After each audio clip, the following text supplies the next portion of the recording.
Car, truck, or SUV made from 1999 or higher, just call 800-447-7138 right now to see if your car qualifies. All repairs for your engine, transmission, and much more can become a thing of the past. Just call 800-447-7138 and get your car protected before your next repair bill hits. Call 800-447-7138 right now. Call now to find out how you pay nothing for auto repairs. Call 800-447-7138. That's 800-447-7138. The COVID-19 pandemic continues to weigh on us all, but we can turn worry into action. Wear a mask and keep 6 feet of space between yourself and others in public. Wash your hands often and stay home if you're sick. Go to cdcfoundation.org to learn more. South Jersey's play-by-play home for the Eagles, touchdown! Sixers, and Flyers. He scored! 97.3 ESPN, WENJ, WENJ HD Millville, Atlantic City, a Town Square media station. This is the Sports Bash with Mike Gill on 97.3 ESPN. Now, live inside the Matt Black Kia Studios, here's Mike Gill. Happy opening day, everybody. This is the Sports Bash live on 97.3 ESPN, the free mobile app. And, of course, you can watch the show live on 97.3ESPN.com. I'm your host, Mike Gill. Josh Jennings producing today's show. You out there, what's going on, everybody? Opening day is here. Phillies play in about an hour. We have a full preview this hour. Frank Klose will join me in about 20 minutes. We'll preview the Phillies season. He's got 5 bold predictions. Actually, he's got 5 optimistic predictions at 97.3ESPN.com. You can check those out right now on the website. Frank will join me in 19 minutes to discuss them. He'll be on for the 2 o'clock hour. We'll look at the NL East and the Phils. And baseball in general is back. I mean, the NFL was back, didn't miss anything. They played their whole season. They had a couple of wonky, Wednesday night games here, a Tuesday here, a yada, yada. But they played the full season. No fans for the most part. This is the first sport that's really back with fans and some sort of normalcy. From last year, everything getting knocked off track. They're back out there, opening day. Fans are in the stands. So I guess we're starting to feel a little bit normal here. But, I mean, I've actually been getting some good conversation on Twitter today, which is odd. Some people calling you an idiot and everything just because you don't agree with their philosophies. That's to be normal. I don't believe that people who don't agree with me are idiots. We just have different views. I'm not a fan of, as many of you listen to the show, I'm not a fan of the designated hitter. I'm happy that the National League is not utilizing the designated hitter this year. I like baseball. I always say the DH is baseball for people who don't really like baseball. I mean, if you don't really like baseball, you like the American League game. Every answer that I get as to about why they like the game with the DH, okay, that's you. But you don't really like baseball. You're trying to manufacture ways to like baseball. If you like the DH, you are manufacturing ways to like baseball, right? You don't want the pitcher to hit. I don't like to see the pitcher take 3 measly swings. I don't like the pitcher to get hurt if he's up to bat. That's all part of baseball. If you don't like that, that's fine. It doesn't make you an idiot. It doesn't mean that you're a bad person. You just look at the game differently. It's essentially, I don't like baseball. I want them to do something to change baseball. So the Phillies today, with no DH in the National League, which, by the way, kind of hurts them a little bit. I get that. But it doesn't make me say, I want to change the game and change the rules to help my team be better. No, the Phillies have to play with the pitcher hitting just like everybody else. Yeah, it would be great to have Rhys Hoskins DH. Great to have one of the guys take a rest from playing in the field 1 day a week or 2 days a week and get somebody else in the lineup. But I prefer the game to be played without the DH. So baseball's back today, and I'm interested to see how many people out there, now that baseball is actually here, are excited and into this baseball season. Because this Phillies team, I feel like can compete. I don't think they're the favorite. They don't enter the season as a prohibitive favorite. And I think they're a team that is not being talked about all that much. They're kind of lingering under the radar a little bit. And a lot of that is because, quite frankly, they're in a very good division. The Mets made a lot of moves. The Braves are very good. So the Phillies, by the way, the Nationals won the World Series 2 years ago, and the Marlins made the playoffs last year. So of every team in the National League East, you're the worst. You have the smallest story to tell, right? You have the worst resume in the last 2-year time frame of all the teams in the National League East. You have made, now, they did sign Bryce Harper before 2 seasons ago. So they made one of the bigger splashes, but they have the least to show for it. It's been a very disappointing team. It's been a very disappointing run for this team. This has been a team that for a stretch that many of us who are in my age bracket, right in the middle of our 30s, or right in the early part of, I guess the middle part of our 30s, right there in our 30s, this team was the best team in the National League. They were one of the best teams in baseball for about a 4 or 5 year stretch. 2007 playoffs, 8 World Series, 9 back to the World Series, 10 playoffs, 11 playoffs. Hard to find a better 5-year stretch from almost anybody in baseball. Since that time, awful, tragic, pathetic, worst team. And while the last couple of years they've been involved in playoff races, we haven't really bought into them all that much. So is this the year?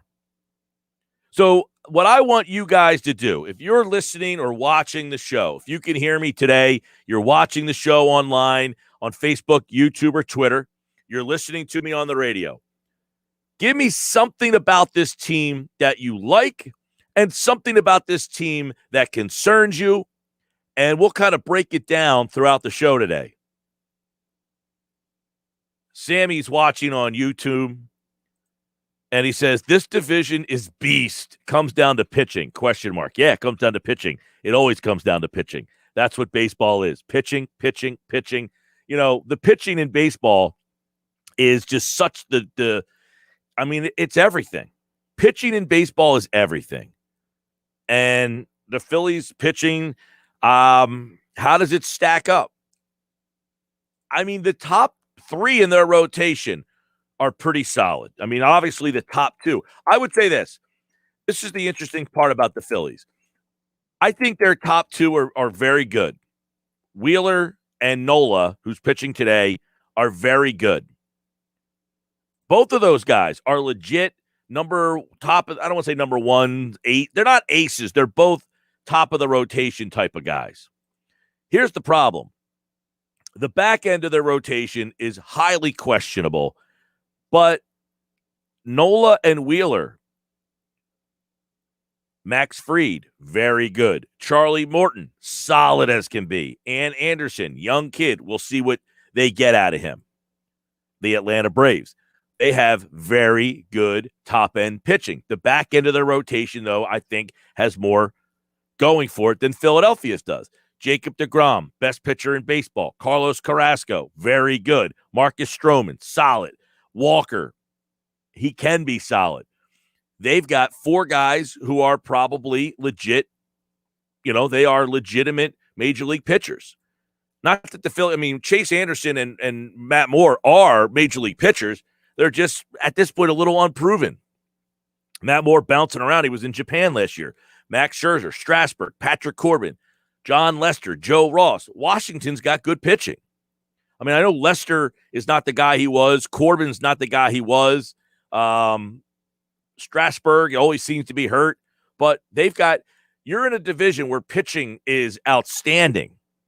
But I think Philadelphia's got good pitching. It's just that doesn't separate them from the other teams in this division. So the first conversation that we have, Sammy wants to know, comes down to pitching. Absolutely comes down to pitching. The Phillies have good pitching. They don't have great pitching. You might need great pitching. You might need great pitching to win this division. Because Fried's very good. I like Morton. He was available in free agency this year, and I think they got him at a pretty good price. The Mets pitching is very good. That Mets team's interesting. We'll look deeper at the NL East coming up with Frank in just a little bit. But if we take a look at this Mets team, McCann is a very solid catcher. Look, there was a lot of rumors that they were going to go after JT Realmuto. Well, I think they went and got a guy. Those of you out there who don't know James McCann, he was every bit as good as JT Realmuto was last year. Hit 289, 7 home runs. JT was right about that same batting average in that range, hit 11 home runs. McCann is like a poor man's version of JT Realmuto, and literally the poor man's version, because he doesn't make nearly the money that JT makes, but he's still very good. I think the Mets got a steal by not going for JT. In fact, I wrote an article in the offseason saying, hey, maybe you pass on JT Realmuto and you go after James McCann. His last full season, not a 60-game season with the White Sox in 2019, he had 273 with 18 home runs, 320 on-base percentage. So James McCann's not a stiff. That was a nice signing by the Mets. Another guy that they added, obviously, this offseason was Francisco Lindor, who's just signed a monster contract the other night. You've also got Pete Alonso, very good. Jeff McNeil can hit. Lindor, maybe the best shortstop in baseball. So this is a team, the New York Mets, who have improved. I like Conforto in the outfield. Dominic Smith can hit. So this is a Mets team. I don't know that they're going to hit enough. I like the Phillies lineup. I think it's a little deeper. That's one thing about the Phillies. I think their lineup is very deep. I got to be honest. By the way, the opening day lineup is out. If you go to our website, 973ESPN.com, you can see the opening day lineup for the Phillies. And there's only one surprise, I guess you could say. There is one surprise in the lineup for today, and that is in center field. And it's not Odubel Herrera getting called up to play center field. That's not the surprise. It's that they're going to go with Adam Hazley in center field against a left-handed pitcher. It's a mild surprise that he gets the opening day nod over Roman Quinn against a left-handed pitcher. I mean, in Hazley in 2020, he didn't get the call against many lefties at all. He only had 10 at-bats against left-handed pitching. But Girardi, I like it, is giving him a shot to prove that he can hit lefties starting today. And then the team went with Hoskins in the 2-hole. You know my feelings on that. Not a fan. Bryce Harper, JT Realmuto, Alec Boehm are 3, 4, 5. Then the lineup's deep. You got Didi hitting 6, Segura hitting 7, and Adam Hazley in the 8 spot. So it's a good, deep lineup. I think you're going to see a lot of runs from this team this year. I'm not telling you you're going to see a lot of runs today specifically, but I think this team can score. It all comes down to, one big thing.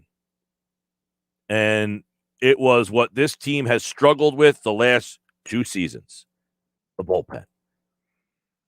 It's funny. This team has 11 new pitchers in the bullpen, or 11 new pitchers on the roster.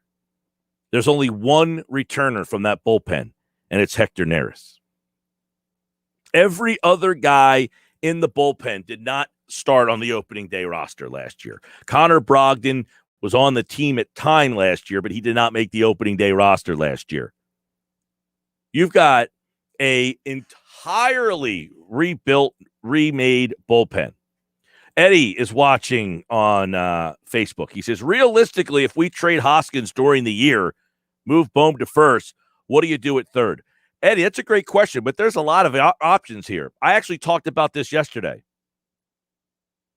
Or maybe it was Tuesday. Regardless, if you traded Hoskins, you move Alec Boehm to first, you could play Segura at third, and then Kingery could be back and be able to play second base full time, which I think would do him a lot of good. You could also, all right, they like Torreyes. You could play him at second base, but I would think that if they did what you said, they moved Hoskins to first, traded Hoskins and then moved Bohm to first, you would probably go Segura at third and Kingery would get called up, and Kingery would be the guy that would play second base. So your infield would be Bohm, Kingery, Didi, and Segura. Remember, Segura played third base last season for the most part until Alec Bohm got the call up. So you look at this, and Eddie actually makes another comment. Any chance if we trade Kutch, maybe we bring Moniak since he had a great spring? I wrote this in my 10 predictions for the season, actually, Eddie, which was I see either Segura, Hoskins, McCutchen, one of those guys. And there was somebody else I included in that. I don't remember who it was off the top of my head. Hoskins, Segura, McCutchen. Who would be the other guy that I would have included in there that would be traded? One of those guys I think would be traded at some point. And your point is valid. If you trade Kutch, the one problem is if you trade Kutch, you don't really have a leadoff hitter. Your second is nobody really is a left fielder. That doesn't mean that you can't play Adam Haseley in left, but what I think is you just mentioned Moniak. If he's down, forget a great spring. That doesn't matter. It's not the great spring that would matter. It's if he's down in the minor league, whatever they're calling that, alternate site, and he's down there hitting to the point where they're like, look, this kid's ready to go. Then you can open up trade talks. But you also have Odubel Herrera. I know a lot of people don't want to hear his name. He is down at the minor league site, the alternate site. So he is still a factor in this organization. They could play him in center. They can move Haseley to left. They played Herrera in the corners during spring training. So it shows you that I think they were trying to give him. And Dave Dombrowski said the other day, I thought Dombrowski really laid it out pretty good, was Herrera was just not consistent enough. Yeah, he hit some home runs. He got off to a hot start. But for the entire month of March, he just wasn't consistent enough. He didn't tap all the rust off of him yet. So, couple good things, good questions, Eddie. If you have Phillies conversation you want to bring to the table today, 609-403-0973. Mike, the bullpen is definitely better. It's a good lineup, but Hoskins has to come through. Is Hoskins the key player? That's a good question. Who's like the X factor key player for this team? Hoskins is a big one. He hits in the 2-hole, which I don't like. It's a big year for him. You made 3 good points here. The bullpen, definitely better. There's a point for you. The lineup is good. Yes. Another point for you. And I have to give it to you. The Hoskins could be the X factor on this team. Hoskins could be the X factor on this team. If he has a big year, this could be a really good lineup. If he's just meh, which is what he's been, inconsistency could be a problem. Again, if it was me making the lineup, I would go McCutchen, right? I there's 2 ways I would go, but it would be McCutchen. My favorite lineup for this team is McCutchen 1, and I don't even love McCutchen at leadoff. They just don't have another guy, and he's a professional. You know, hey, you got a former MVP. I can't sit here and bitch and moan, but he's not my favorite guy hitting leadoff. At this point of his career, I think he'd probably be better suited in the bottom of the lineup. But I would go McCutchen, Harper, Bohm, Hoskins, Real Muto, and then the rest the way it is. DD 6, Segura 7, center field 8. The other way I would do it is I would put I don't have a problem if they went McCutchen 1, Real Muto 2, Harper 3, Bohm 4, Hoskins 5, and then the way it is. I just don't like that 2-3-4 the way they have it currently constructed. I just don't love Hoskins in that 2-hole. I get the fact that he has good on-base numbers. I was talking with somebody today, and they brought up an interesting point that Hoskins is like Ben Simmons, right? Like the lineup around him is better, so maybe that'll make him better. But baseball's a little different. I want Hoskins. I feel like Hoskins has more to offer you than just being a guy who walks a lot and gets on base. I feel like he has more to offer this lineup. And maybe I'm wrong. Like, people think I don't like Hoskins. No, I think he has more to offer. His on-base percentage, 396. Last year, 384. He's got a good on-base percentage. I get why they hit him in that 2-hole. But I feel like he's got more ability to drive runs in. I feel like you're kind of limiting what kind of player he can be. All right, Frank Klose is going to join us. We're going to talk a lot of Phillies with him. It is the Sports Bash Live, 97.3 ESPN. Jeff, Bone, and Pookie. The one guy we have on the Dodgers is a lefty. Who are you talking about? I don't know who you're talking about on the Dodgers. The one guy we have on the Dodgers is a lefty. Trying to think of some nasty lefties, Jeff. Tom Glavine, Kershaw, Sale. Oh, you guys are having your own little lefties conversation over there. I see what you're doing. Sammy's checking in. Hoskins cleanup, interesting. Yeah, I mean, Rhys Hoskins cleanup, interesting. He had 34 home runs a couple of years ago. He drove in 96 runs one year. He had 85 ribbies, 29 homers. He's a run producer. It's great that he's on base, but I don't want him clogging up the bases. I want him driving them in. And guess what? If he drives them in from the 4-hole, guess where he is? On base. You got bats behind him in the lineup that can drive him home. But let him hit with runners on base. He's a good run producer. He has been in the past anyway. He almost had 100 ribbies one year. All right, we're just getting started. Opening day is here. I'm excited. Baseball's back. I've kind of made a deal with myself that I'm going to get into this Phillies team this year. The last couple of years, I really haven't had a lot of interest, but I'm into this team. From start to finish, I'm in. Aaron Nola today. Max Fried for the Braves. It all starts. Phillies baseball's back. A preview with our Phillies insider, Frank Klose, next, right here on the Sports Bash, live on 97.3 ESPN. Sports Bash is brought to you by Matt Blatt Kia. They want to get you approved today. 6211 Black Horse Pike, Egg Harbor Township. Busy day. Frank's on for the next couple of segments. Inside the Sixers later on in the 3 o'clock hour. They're back today. We got news on Joel Embiid's return. For that, go to 973ESPN.com. Turn it on. Leave it on.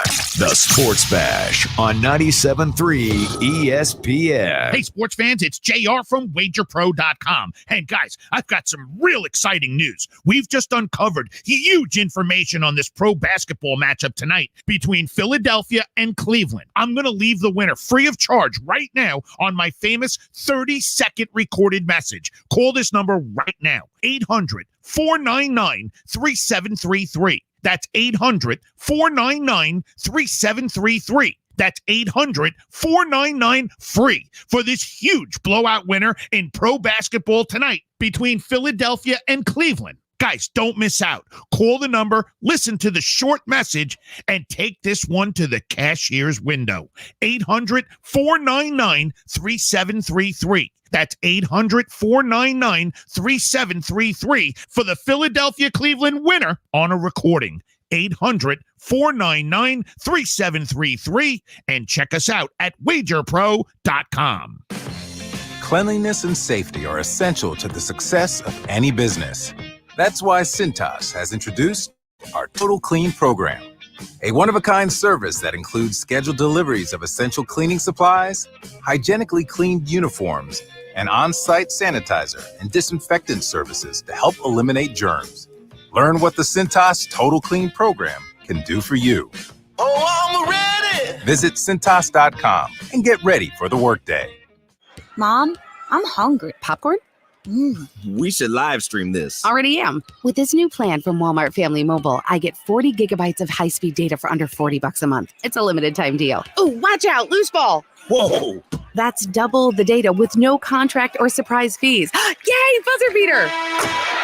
All powered by T-Mobile's nationwide network. Makes me feel like I'm a step ahead. Available at Walmart. Double data ends July 31st, 2021. Hotspot does not double. See terms at myfamilymobile.com. Walmart Family Mobile. It's Masters time, and you're totally missing out if you aren't using PropSwap to buy and sell betting tickets on your favorite golfers. PropSwap is the only app that allows you to pick your favorite golfers to win the Masters and then sell those bets whenever you want. Many prop swappers make thousands just buying and selling their golf bets all tournament long. So get in on the golf action now on PropSwap, where America buys and sells sports bets. Ad sponsored by Open Jar Concepts. Attention, this is an important message for anyone that has been diagnosed with cancer after being exposed to Roundup or other weed killers. The Internal Agency for Research on Cancer warned that overexposure to Roundup and other weed killers may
Welcome back inside the Matt Black Kia Studios. This is the Sports Bash Live on 97.3 ESPN, the free mobile app. Watch the show live at 97.3ESPN.com.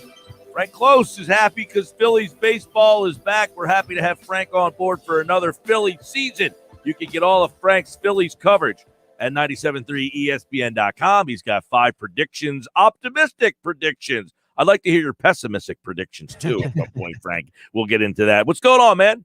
Not much. Busy day, good day. Sun shining in Philadelphia now, and there's about to be baseball. Yeah, man. I got my Phillies P right there. Can you see? You got the Phillies P going for opening day. All right. So, team is back. Baseball's back. Fans are back. Are the Phillies back? I believe so. There's a different aura around this team this year. You know, last year, the 60-game season, it was such a sprint, so much adversity, 8 doubleheaders. I mean, it was just not a good year all the way around, right? So I think they're going to feel much more comfortable knowing that they can play the pace of a 162-game season without all the doubleheaders, without all the other distractions. I think this is setting up to be much better for the Phillies. One question that some of our listeners, and by the way, if you're out there listening or watching the show and you want to get a question in for Frank during this Phillies, Frank and I are going to talk a little Phillies NL East for the next 40 minutes or so. So get your questions in. We'll put them up on the screen and all that. Somebody asked about pitching, and obviously that's the key. That division is a beast, comes down to pitching.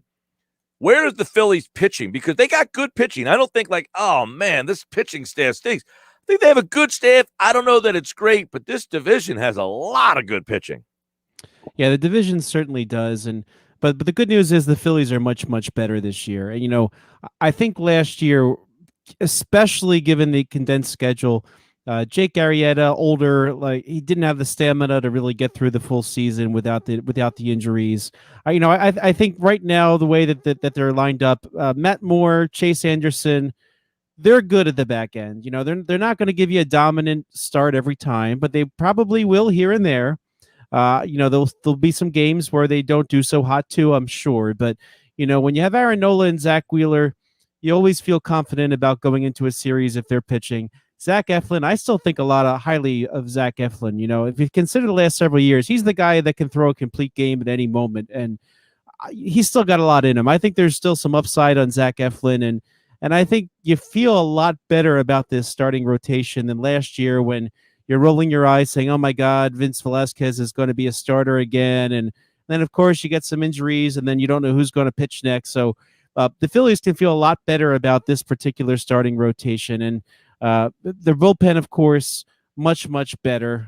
It's got to be better, right? I mean, and of course, we've said many times last year, if they were just bad and not completely horrible, they would have been a playoff team. And bringing in the veterans, Archie Bradley and Brandon Kinsler, makes such a difference on this Phillies team. And then seeing, you just mentioned Connor Brogdon a little while ago, someone like him has tremendous upside.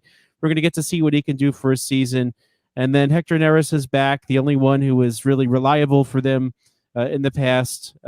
He's there too. So many, many more options. You're saying he was the only one reliable. People are out there going, what? He's the one guy who is back, and he was named the closer. Were you surprised by that? A lot of people, the story that you wrote, where people were commenting on left and right about not happy that he got named the closer. Well, he's the most accomplished guy they got. I mean, yeah, Kinsler saved games, Bradley saved games, but Neris has more saves than anybody else here. That doesn't necessarily mean he's the best option, but he's the most accomplished option.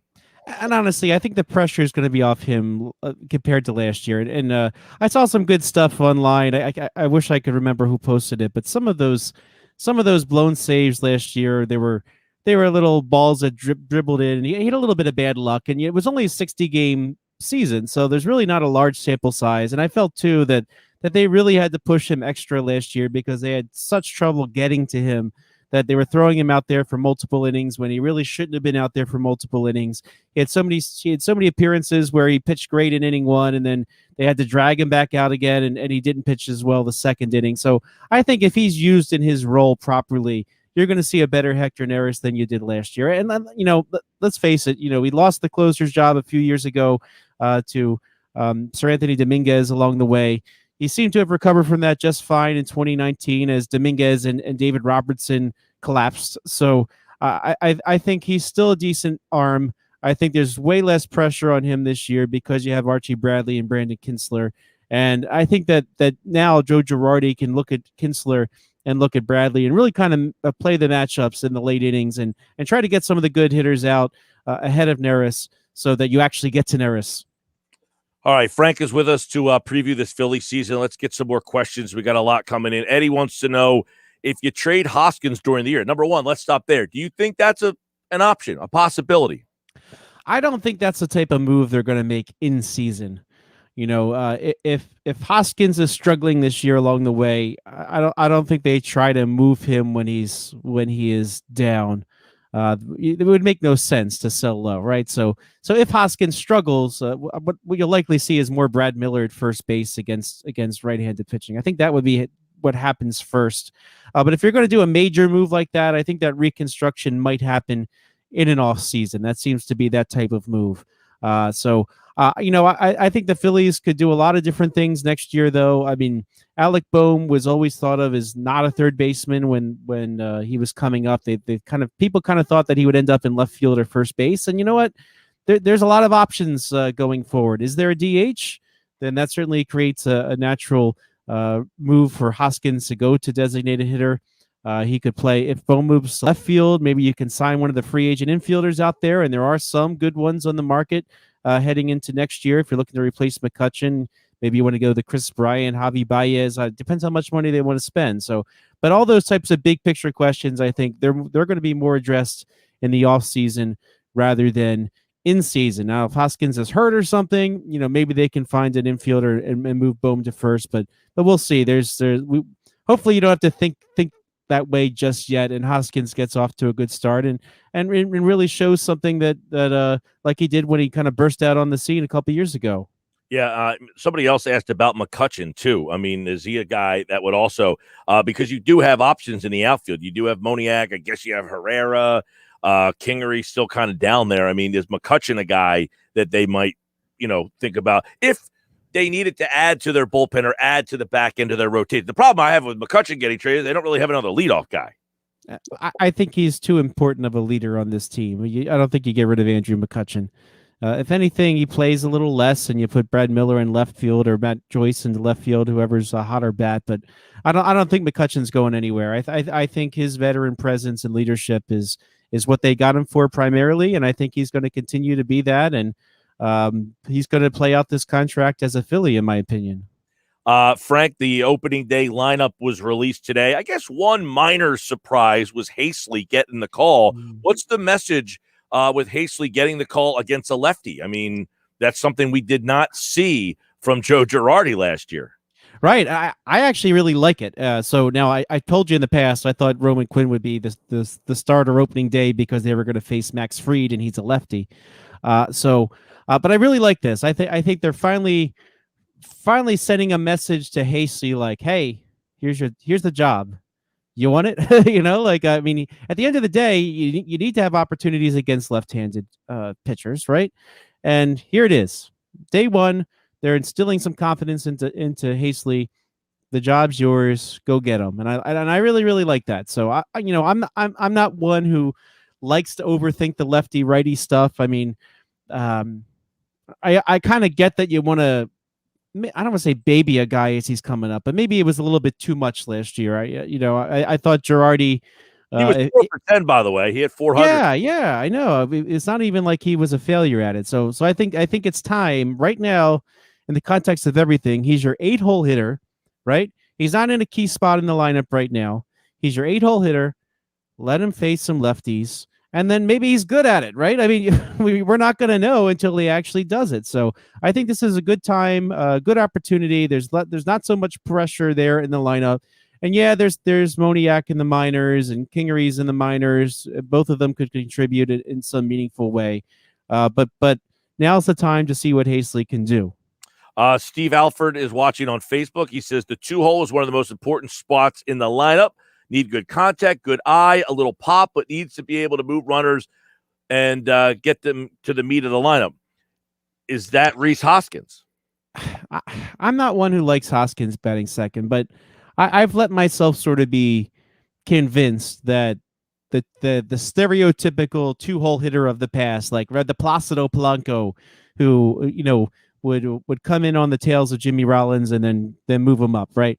I've kind of been convinced that's not the way to do things anymore. If you look at the numbers, statistically, it didn't make much of a difference. Now look, the top of the Phillies lineup is very, very strong, right?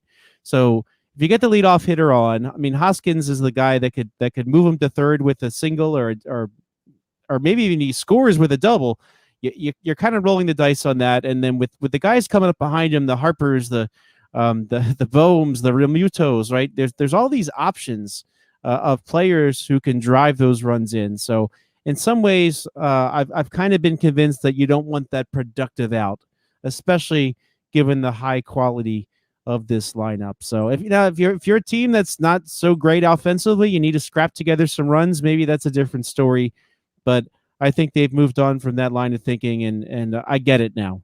Yeah, the lineup's pretty deep. McCutchen, Hoskins, Harper, JT, Alec Bohm, D.D. Gregorius, Gene Segura, Adam Haseley. They are the 8 in front of Aaron Nola today. As Frank chronicled, there is no DH in the National League this year. I, for one, am a fan of that. I know it makes some people mad. It gives the Phillies more flexibility and options to have the DH. I just like real baseball, so I don't like the DH. But that lineup's pretty deep. That lineup's pretty good. Dave Dombrowski said it the other day. Let's go back to the bullpen, Frank, because you mentioned if the bullpen was just bad, not abysmal, just bad, they'd probably make the playoffs last year. And maybe the year before and the year before that with Kapler. I mean, their bullpen were so bad the last 3 seasons, not as bad as it was last year. But if they just have an average to good bullpen, is that enough to say this team's better than Atlanta, New York, Washington, and even Miami, who made the playoffs last year. I'm not ready to say that. My favorite for the East, I believe, would be the Atlanta Braves. They're not without holes though, but I'm not sold on New York. I'm not sold on the Nationals. So I think there's some opportunity here. So if you're just saying who's got the better pitching staff, well, I would still probably go Braves right now. Although I'd like to see them, but the Braves probably could stand to have some more veteran back end bullpen help. That's a little bit more dominant in my opinion, but they're very, very solid. The Nationals, there's going to be a Strasburg injury at some point, and you just know that that's going to happen. I hate to say it like that, but I mean the guy's track record is what it is, right? Scherzer's getting up there in years. Corbin's very, very good still, but so I'm not saying they're bad, but again, any day of the week, the Phillies top three could probably hang with the top three of any of these teams. And certainly losing Carlos Carrasco in New York is a big blow for the Mets, already down Noah Syndergaard.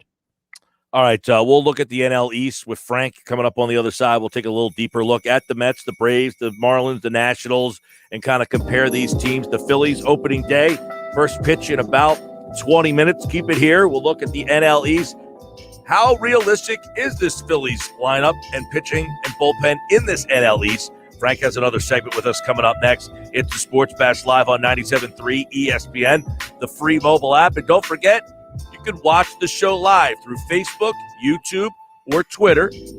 Go to 973ESPN.com. If you're watching the show live, you see Frank. He's joined us on the video stream. And also, if you're listening to the show, you can always hit us up on the text board, 609-403-0973. I see the Phillies 40-1 shots to win the World Series to open, 40-1 on December 30th, and 40-1 on today, opening day. Nothing they have done has changed those odds for the Phillies. We'll tell you where they stand in the National League East coming up next.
All right, Sports Best Live 97.3 ESPN opening day is here. Mike Gill, our Phillies insider Frank Klose is joining me for another segment as we've looked at the Phillies as this 2021 season has a little bit of normalcy in it. The commissioner of baseball, Rob Manfred, spoke today. Didn't give a whole lot of clarity on the DH or even the expanded playoffs. Frank, what are the playoffs looking like for the 2021 season? I mean, last year, those playoffs was an expanded version. They are not using the same format for the 2021 season, correct? Yeah, it looks like they're back to the old way. So no top two teams in each division gets in kind of thing. So I think baseball wanted it. Players, I think the players didn't want it because they wanted to save that bargaining chip for the CBA. So we'll see what happens next year. DH, same kind of thing. So that could change as you head into next offseason when they have a new collective bargaining agreement to work out. The Atlanta Braves are 6-1 to win the National League. The Mets are 13-2. The Nationals are 18-1. Philadelphia's 25-1, and Miami's 50-1. So essentially, what they're saying here is the Phillies are a fourth place club. Does that sound accurate? You know, I don't believe so. I think what's going to ultimately determine this National League East, I think the Phillies definitely can hang in there, right? So I think they're a better team than they were last year. So, I think as constructed, they have the potential to win in the upper 80s in terms of number of games. But what happens at the trade deadline, right? That's sort of the big wild card here, because after getting to the end of July and you realize you're within striking distance, Dave Dombrowski maybe can make some moves, right? So that may be what tells the story.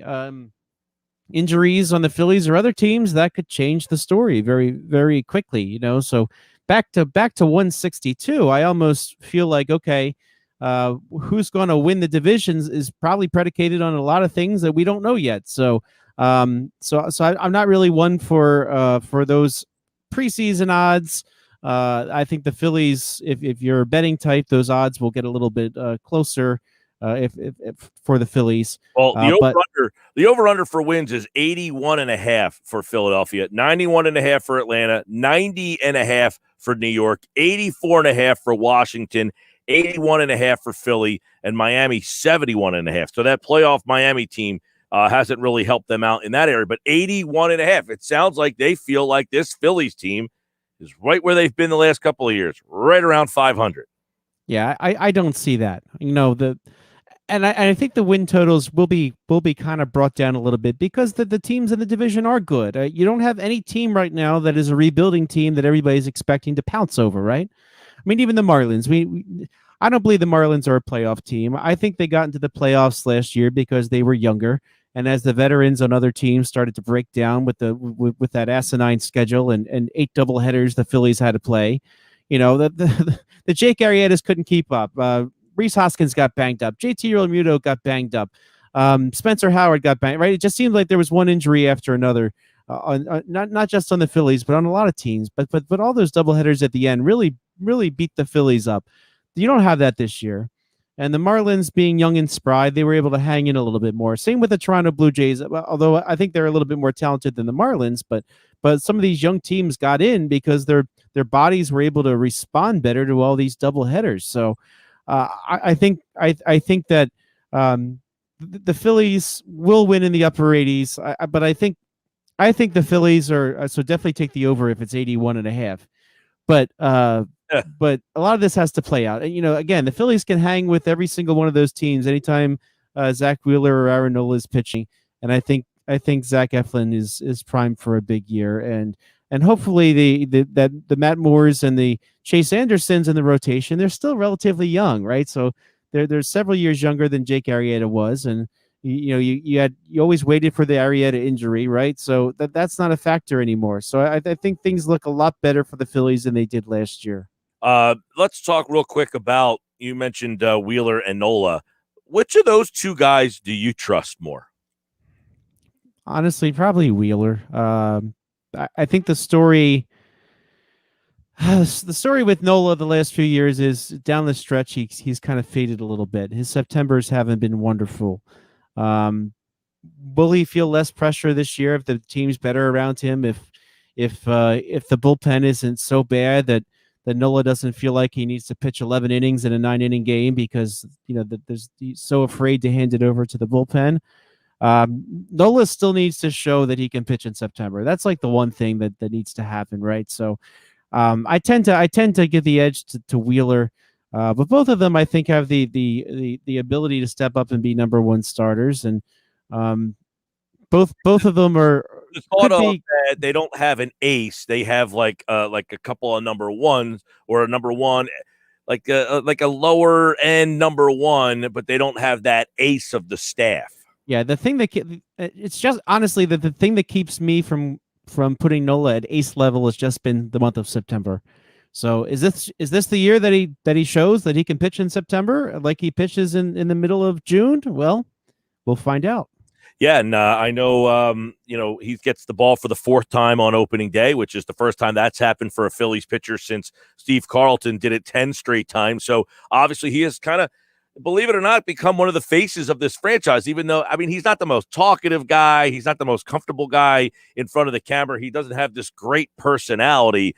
So I think he kind of, I don't know, I feel like he's kind of. Steve Carlton didn't either. No, but, it's a different time. I mean, he's kind of lost in the sauce a little bit, but Nola's making his fourth. I mean, he's been here. This is a guy now that is ready to take that next step, you hope. This is a group, Frank, they're not a young team. This is a team that has a lot of guys, other than Bohm, really. This is a team in their prime. This is a team that should be ready to win.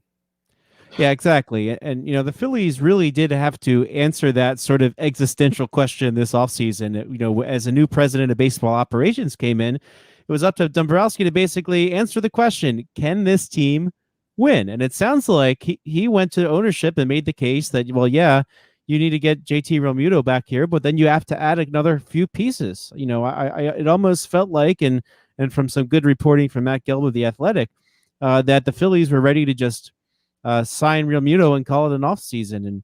And someone like Dombrowski has the respect of the ownership, and he was able to honestly say, like, look, we can make something out of this, and so let me have some money and get a few more pieces and decorate around the edges, and that's what Dombrowski did. He didn't bring in an extra superstar, but I'll tell you this: heading into the off season, I never expected that Gregorius and Realmuto would be both in Phillies uniforms this year. I thought that maybe Gregorius comes back if you can't get Realmuto, but he got both of them back to that baseline of last year, and then he added beyond that. Most surprising player this year will be who? I think I don't know if it would be such a surprise because he was so good. Alec Boehm, I think, is primed for an all-star season. I think he's going to get rid of the sophomore slump that many have. I see him as somebody who's going to adjust to the league's adjustments and have an outstanding season. I think the thing about the rest of the roster is they're all pretty predictable at this point. I think you want to see Adam Haseley kind of come into his own a little bit, but I don't know if that's necessarily a surprise. I think if you're looking for good defense and an 8-hole hitter, I think he'll be just fine. Yeah, that'll be interesting to see if they allow him to kind of, take some at-bats against lefties throughout this season. The Phillies open the season today. Nola's on the mound. Max Fried goes for the Braves. And Nola actually said it. They missed the playoffs by one game. They realized that every game matters. Remember a couple of opening days ago, he got pulled in the middle of the game that he was cruising in. I don't know that would happen this time around. We'll see how the pitching staff gets handled because of the COVID, the short innings the short schedule last year. So that's all something that will unfold here. But your prediction is what? Upper 80s. You said 7? I would say 86, 87 at this point, subject to change based upon the trade deadline. All right, yeah. My father texted me today. He said they had something going around the office, 84. I said my number is 87 is where I got them at. Right where you are. Which would have them right out of the wild card spot. Right out. I think that could win a wild card this year, honestly. Again, this division's good. So they'll beat up on each other a little bit. There won't be this one dominant team, right? No rebuilding teams right now. Hey, I'm excited they're back. I'm invested this year. The last couple of years, I felt like, last year was really tough. The 2 years with Kapler were really tough to kind of dive into, even when they were in the race for a little bit. But I'm ready to go. It all starts in just a couple of minutes. Frank Klose, our Phillies insider for all the Phillies this season. 97.3 ESPN.com, at Frank Klose on Twitter. His mailbag on Tuesdays right here on the Sports Bash. Thanks, Frank. Great to talk to you, Mike. Happy opening day. Opening day. Here we got plenty more coming up. Inside the Sixers with MKB at 3:20.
Howard Tool, the Sports Match, 97.3 ESPN, opening day, baseball's back, Phillies are here, and of course, Frank Klose, who just joined us, he likes the Phillies to win about 87, 88 games, about where I'm at, 87, so the over-under is 81.5. It's a good prop swap number for you. I want to tell you about my friends at PropSwap.com.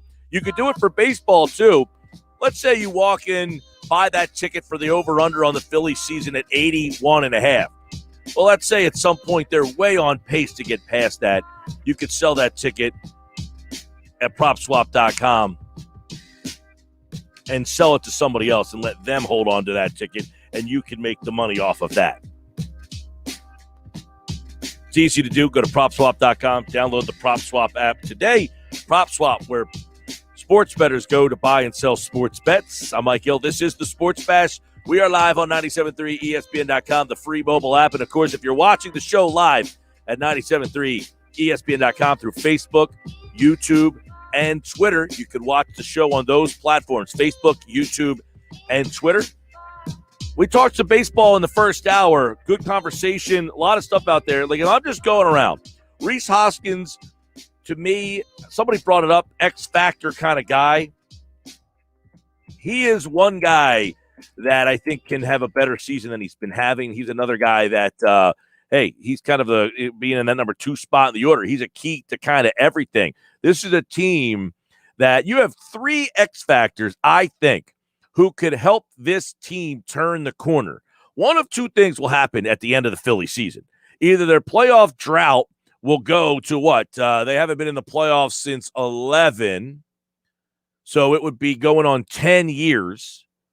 Or this team, and we just talked about it, this is a team that's in their prime. They've got a lot of guys, I don't want to say are older, but they got guys in the middle of their prime.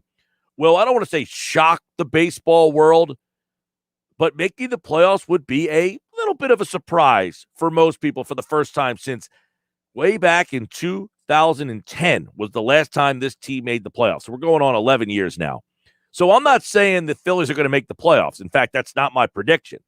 But I'm also not ruling it out. I don't think this team is just definitively not a playoff team because there's going to be a lot of talent on this team this year. And whether you're talking about players on this 26-man roster, they've got some depth in the organization, not a lot of pitching depth in the organization, but they can at least withstand a couple of injuries if they happen. Who will be the X factors for the Phillies this season? I got all sorts of thoughts on this and replies from you guys out there. 609-403-0973. 609-403-0973. For you guys out there, you tell me, who do you think is the X factor for this Phillies team this season? 609-403-0973. 609-403-0973. Couple thoughts.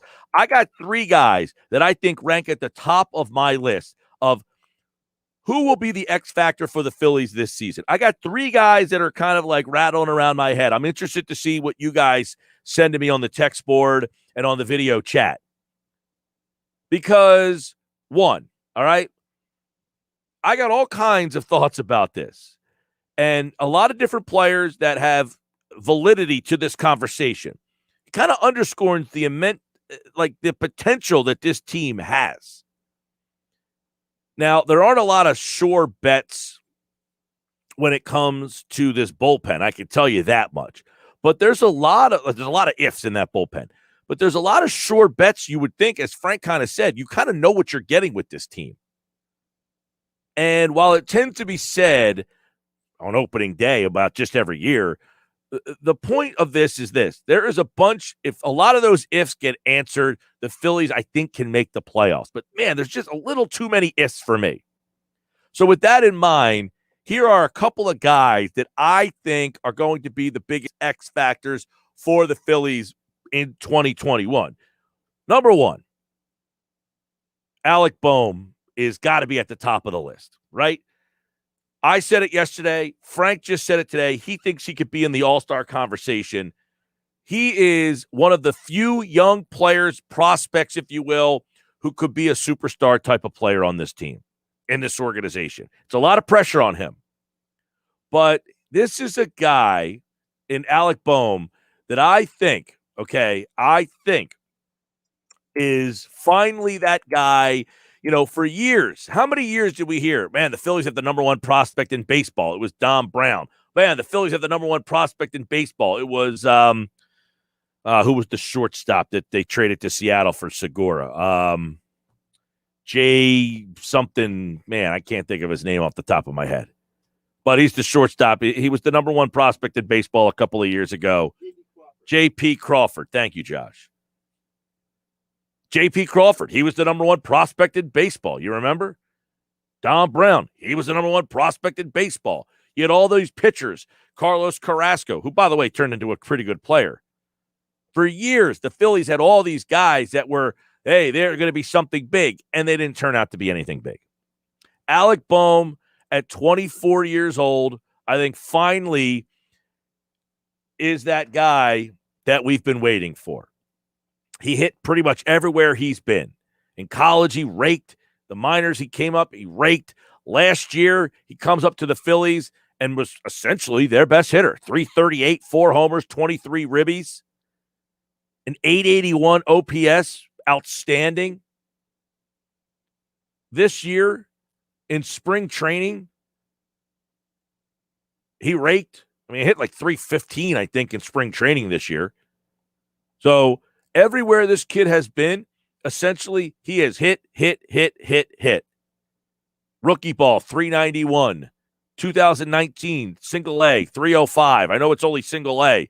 Double A in 2019 when he got called up, 269, 14 home runs. I think Boehm is a professional hitter. He can hit. The hits just kept on coming last year in his first extended look in the big leagues. Not extended, his only look in the big leagues. So I think Boehm is about as big as an X factor as you're going to get.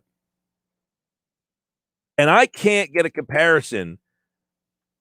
When I look at him, I don't want to say that I kind of picture like Scott Rowland type of player, because Rowland, by the way, he was a tremendous defensive player. Rowland wasn't a great hitter. I would say he wasn't a great hitter. He was a very good hitter. He was a gap-to-gap hitter. That's what I see with Alec Boehm. I don't want to say he reminds me of Rowland, so like he kind of does and he doesn't.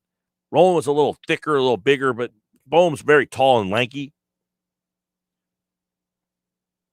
But all I'll say is this. I think Boehm is a big X factor for this team, and I definitely think he's primed for a big year. So that's one. Number two, got to be Zach Eflin, right? With this rotation, the starting pitchers have to be able to do their job. I think we all think Nola can do the job. I think we all think Wheeler did a pitch very well last year. The back two guys, they're wild cards to begin with. Zach Eflin has to be the X factor, or one of them. And Zach Eflin, I think, is a guy, and I think it was Dombrowski who said this the other day, is that the national pundits or whoever, they don't really talk a lot about this guy. But think about this with Zach Eflin. I'm going to say something that might make you kind of go, huh, I didn't know that.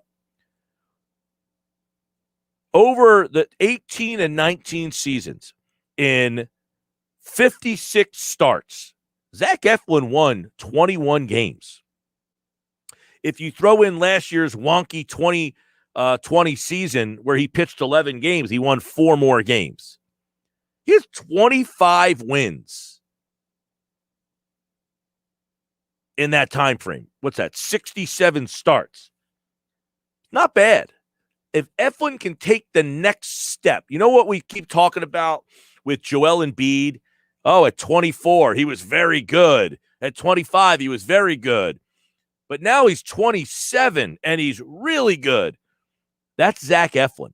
He's only 26 years old. He won double-digit games, 11 games at 24. Actually, 23. At 24, he won double-digit games. He won 10 games. If he can get himself at 26 years old and take that next jump from like a 10-game winner to maybe a 15-game winner, that's an X factor for me. Who's yours? 609-403-0973. 609-403-0973. Steve is watching on Facebook. He says Hector Neris is X factor. Need to be able to close those games out. He's a good one, Steve. He is a good one because Neris is going to be the closer. He's going to get the first shot to close games out. But the other X factor for me isn't Neris so much because, quite frankly, the bullpen, look, the whole bullpen you can say is an X factor. Everybody in that bullpen. But the guy in that bullpen who I think could be the X factor, if I'm coming up with a third guy for this example, it's a guy who we talked about it with Bob Wankel on Monday, and that is the lone lefty that they have in this bullpen, Alvarado. And it's funny because what did Bob talk about on Monday? This is a guy who's like a roller coaster. He's going to make us go crazy because he can throw the ball 100 miles an hour. He's got a phenomenal fastball, but he's dominant at times, right? He's dominant at times, but he's ugly at times. But he's the X factor for me because the Phillies bullpen, and I think Connor Brogdon can kind of enter this conversation too.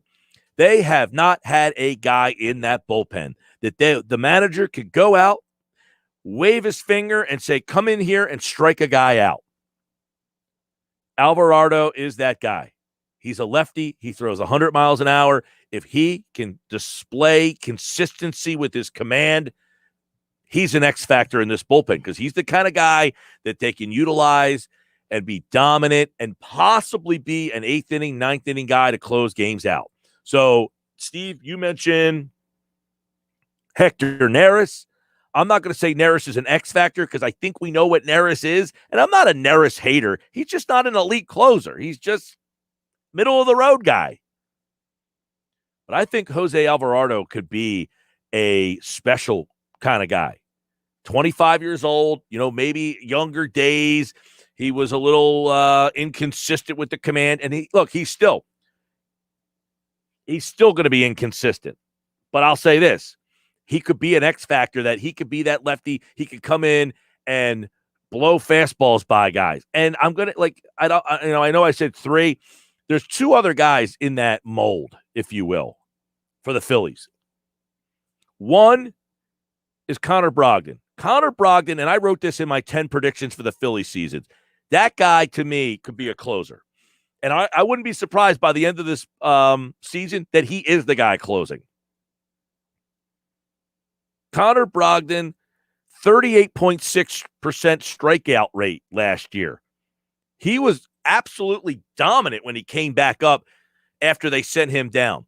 The other guy to keep an eye on, for those of you who, don't follow the league, but you love the Phillies, Sam Coonrod is another guy who throws really hard.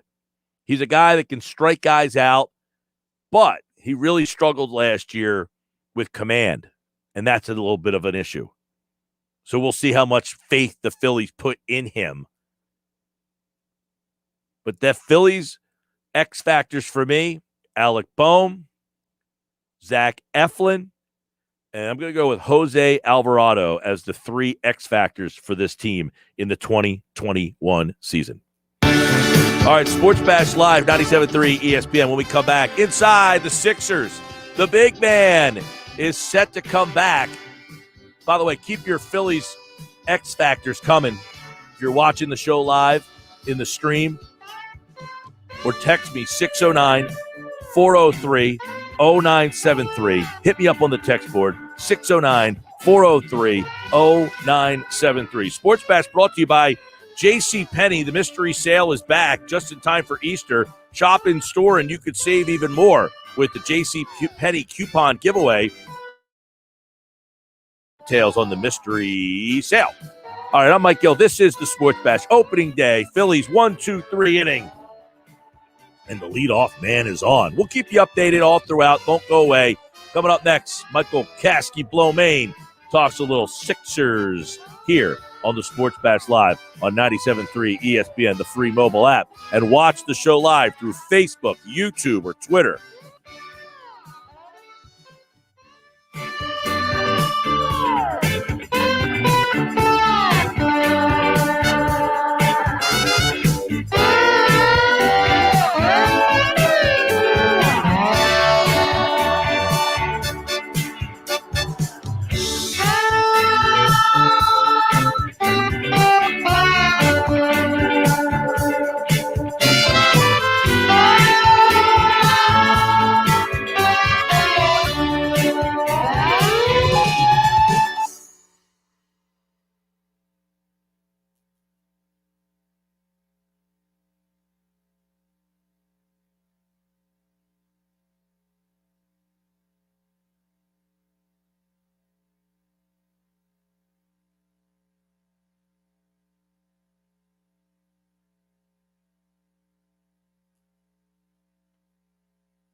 All right, 321 Sports Bash Live, 97.3 ESPN. Inside the Sixers we go. Michael Kasky-Blomain, CBS Sports, set to join us here. He covers the NBA, covers the Sixers, and he, like all guests, appear via the Boardwalk Honda Hotline. Michael Kasky-Blomain, of course, the Sixers finishing up this road trip here against the Cleveland Cavaliers. That's tonight here on 97.3 ESPN. What's going on, my man? What's up, Mike? How you doing? All is good. A little opening day for baseball. And you a baseball guy at all? Yeah, I'm not huge, but I follow it. Obviously, watch the Phillies, try to get to some games every year. All right. I know Sixers and the NBA is obviously what your work is and you cover. But opening day is always a little nice. I'm a baseball guy. But big news for the big man. It looks like Joel Embiid is going to be back and ready to go on Saturday. Yeah, that's the word, Mike. I think obviously the Sixers were cautious with the injury. They didn't want to rush him back. They didn't want to bring him out to the road trip. But now, he's been progressing nicely from the injury. There hasn't been any further issues. He's been ramping his conditioning up slowly over the past week or two. And, I think now it's a good time, especially since, the Sixers just dropped in the standings, half a game behind the Nets. They need him now. They do, and I want to ask you, obviously you've seen them play with and without him. We've seen them play without him in the past. What did you take from them? Did you learn anything about this team from them playing without him over the last 5-6 games? Yeah, overall, I was pretty impressed, Mike. I think in past years, if they didn't have Joel, they would kind of, lost the identity of what they were trying to do. And to me, they played a really similar style. Obviously, they didn't have that go-to guy in the post that, generates so much of their offense through double teams. But in general, I thought they still followed a lot of the same principles, and they were able to pull out some tough wins. And obviously, I think we learned that they're not, they can't really contend with the best teams in the league without Joel. Obviously, their losses during this trip without Joel were to the Bucks, the Clippers, and then the Nuggets the other night. But I think, that's something that we obviously already knew. If they want to have a chance to really make some noise this season, they'll need a healthy Joel. But I do think that their play without him over the past couple of weeks was, pretty promising. Yeah, MKB is with us here talking a little Sixers. And, as you tweeted out yesterday that they did a great job of holding down the fort without him. In previous years, they would have dropped in the standings. While they're not in the top spot, they're only a half game out. The point of it is they kind of showed that they are in this for the long haul, I think. Like that when they get him back, they should be able to go neck and neck. Now, some people have said, hey, the Nets have been doing this without Durant this whole time. So when you look at the two teams at full strength, George Hill, Joel Embiid, and this Nets squad, how do you see that matchup? Yeah, it's obviously a tough one, Mike. I think, the Nets are just so talent heavy at this time. I think the Sixers might be a little bit deeper and more well-rounded. But if we're talking full health, that means Durant's back, obviously Kyrie and James Harden, and then, the additions that the Nets just made with LaMarcus Aldridge, Blake Griffin. And they've been getting solid production from other guys. Joe Harris has been the best three-point shooter in the league all season. Nick Claxton has developed into a nice big guy. Bruce Brown has been giving them great moments as a backup guard. So, I think the Sixers will have their hands full. It'll be interesting to me to see if they, the Sixers end up adding anybody on the buyout market. Obviously, the Nets got two guys in LaMarcus and Blake on that market that, I think the Sixers will need to fortify a little bit more. But as it stands right now, I think the Nets have the advantage when it comes to just, sheer talent. MKB, I want to get your take, too, on, by the way, I want to throw this in. Joel Embiid out. The Sixers are 8-8 this year, 3-2 on the road trip. They'll play tonight. If they win, they'll be 4-2 on this trip without him. It would be inconceivable to think that they would go 4-trip on a road trip with him in the past. Right. That's the thing. And I think that's the difference between this team than years past. I think they're a little bit mentally stronger. I think they have good leadership that we've seen. Dwight, some of his antics on the court recently have been questionable, but he's provided, really good veteran leadership. And so is Danny Green. Kind of just being there, keeping things steady in the locker room for the team and keeping, both of those guys obviously are fresh off of a championship run with the Lakers. And I think they've really helped to keep, the Sixers keep their eyes on the prize in the long run in terms of not getting too high or too low during this regular season and instead know that they, their eyes are on a championship. And I think overall it's been, it's definitely been an improvement over years past in terms of how they've been able to handle games without the big man. Yeah, and getting him back is because they traded Bradley away. Doc Rivers talked about this the other day. they really have no other big man other than Dwight Howard, who, he is what he is. He's been a great addition, 15, 17 minutes, but you have to ask him, and you can't start him. Him and Ben Simmons cannot be on the floor offensively together. No, that's been one of the bigger problems I think that we've noticed during this time without Joel. The spacing just really doesn't work. It reminds me sometimes of sets that we would see last year where Dwight's in the, down in the post in the dunker spot, as people like to say, and Ben is kind of just free roaming because he doesn't have somewhere to be. So I actually wouldn't be surprised, obviously, if the Sixers look to pick up, one more big guy, in the buyout market before the playoffs, just to kind of solidify that rotation. Tony Bradley played nice minutes for them, but obviously he wasn't going to play in the postseason unless Joel was hurt. So, it is something where I think they probably need to fortify that front court a little bit more to feel great about, themselves going into the postseason. Yeah, I mean, Bradley gave him the minutes, as you said, but adding a third guy, that guy, I think they kicked the tires on Georgie Dang. Yeah. A guy who could give them 4 to 6 minutes if they had to. Exactly. The rest of the way. But obviously, Joel's going to get a bulk of those minutes. And having Dwight Howard, I mean, that's going to be a big change for them come playoff time. Big problem in them in the playoffs the last couple of years has been, not last year so much. Last year was a totally different situation. But anytime they went to the bench behind Joel was a disaster. Monroe, that group of guys they had was pathetic. Yeah, Amir Johnson, Kyle O'Quinn, just guys that were, past the hill. And Dwight, like you said, Mike, he's perfect for, coming off the bench and giving you 15 to 20 minutes of, energy and athleticism a game. He's, getting 10 rebounds, a couple offensive rebounds. He's a good finisher on rolls to the rim off pick and rolls and finishing there. So he's definitely the best big guy that they've had, backing up Joel since, they started to make this recent run over the past few years. And that will, he obviously also has the playoff experience. And I think that will be, very beneficial for them as long as he can kind of keep himself in check and keep his, keeping his emotions in check a little bit, which he's had some trouble with. I think he'll be a big boost for them in the playoffs for sure. Yeah, no question. How do you feel George Hill fits in and kind of the role that he'll have? Oh, great. I thought that was a great addition. Obviously, it wasn't, as big as a name as a Kyle Lowry or a Victor Oladipo in terms of moving the needle. But George Hill is a guy that, for several years I thought would be a great fit on this Sixers team as a guy that can run an offense. He has tons of experience as both a starting and a backup point guard. And he can also come in and play off the ball for times. He's a career 38% 3-point shooter, so he can space off Ben, space off Joel.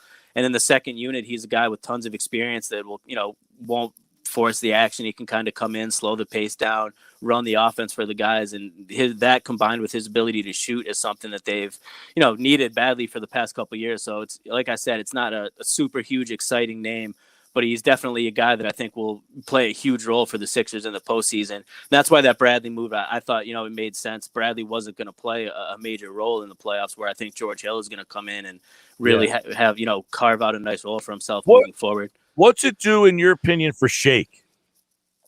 Not much. I think it'll take him off the ball a little bit more. Obviously, they've been coming in him. I think mostly it'll eliminate minutes for Tyrese Maxey moving forward, which obviously in the short term is unfortunate because he's a rookie. But for this team to be at its best, I think they want to have a veteran in there with the experience and the consistency of a George Hill. So I think Shake will still, the minutes will be the same. I think he'll have the ball in his hands a little bit more, or a little bit less, But I think overall he's still able to space the floor, and he'll still have the ball in his hands a lot because, like I said, George Hill can also play off ball. So I think it'll kind of be those two, running the offense for the second unit.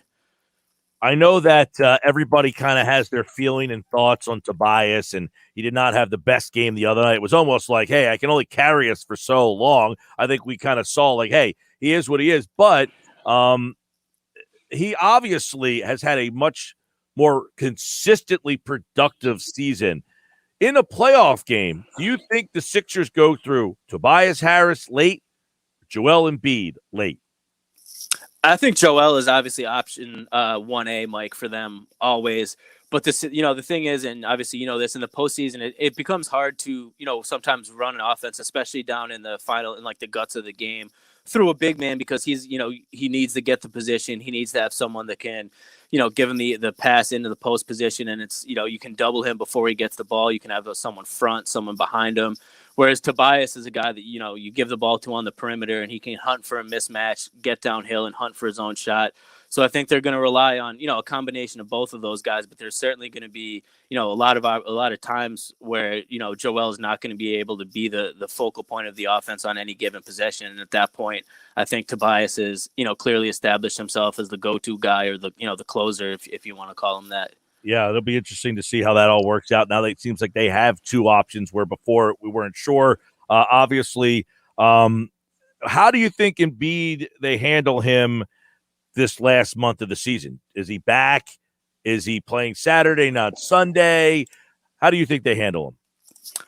I would say cautious, Mike. That would be my guess. I wouldn't be shocked if he sat, a couple back-to-backs if his minutes were a little bit down, especially as soon as he first comes back here this weekend moving forward. Because, it's the same thing we've been talking about. Obviously, he probably, hurt his case at MVP by missing so many games already. So that's kind of on the back burner. And at this point, for the Sixers and for Joel, it's about getting farther than they have, hopefully to a conference finals, potentially to the NBA finals. Best way to do that, obviously, is to maximize his health. They've, established themselves as a legitimate team in the East. So the toughest thing is going to be balancing the fight for that top seed in the East while keeping Joel fresh. And, to me, I think they'll err on the side of, keeping Joel fresh and healthy for the playoffs, even if it means potentially, dropping a game or two here down the stretch and impacting their, their final positioning. Yeah, no Joel tonight, by the way. He'll be most likely back on Saturday, it looks like. They also play Sunday against Memphis. Then they're back on Tuesday against Boston. Michael Kasky-Blomain, CBS Sports, is with us. Now, Michael also covers the entire NBA. You look at this Eastern Conference. We talked a little about Brooklyn. Are people not paying enough attention to the Bucks? Because normally the Bucks are like 10 games up on the East by now. They're on their way to 63 wins. This is different this year, but are they actually a better Bucks team? I think so, Mike, and that's honestly a great question. I think obviously people kind of got a little bit tired. 2 seasons in a row, the Bucks kind of dominate in the regular season and then falling short in the postseason. So I think the fact that they're flying under the radar a little bit, it's deserved if you want to say it that way. Obviously, it's kind of a, show me in the postseason attitude at this point.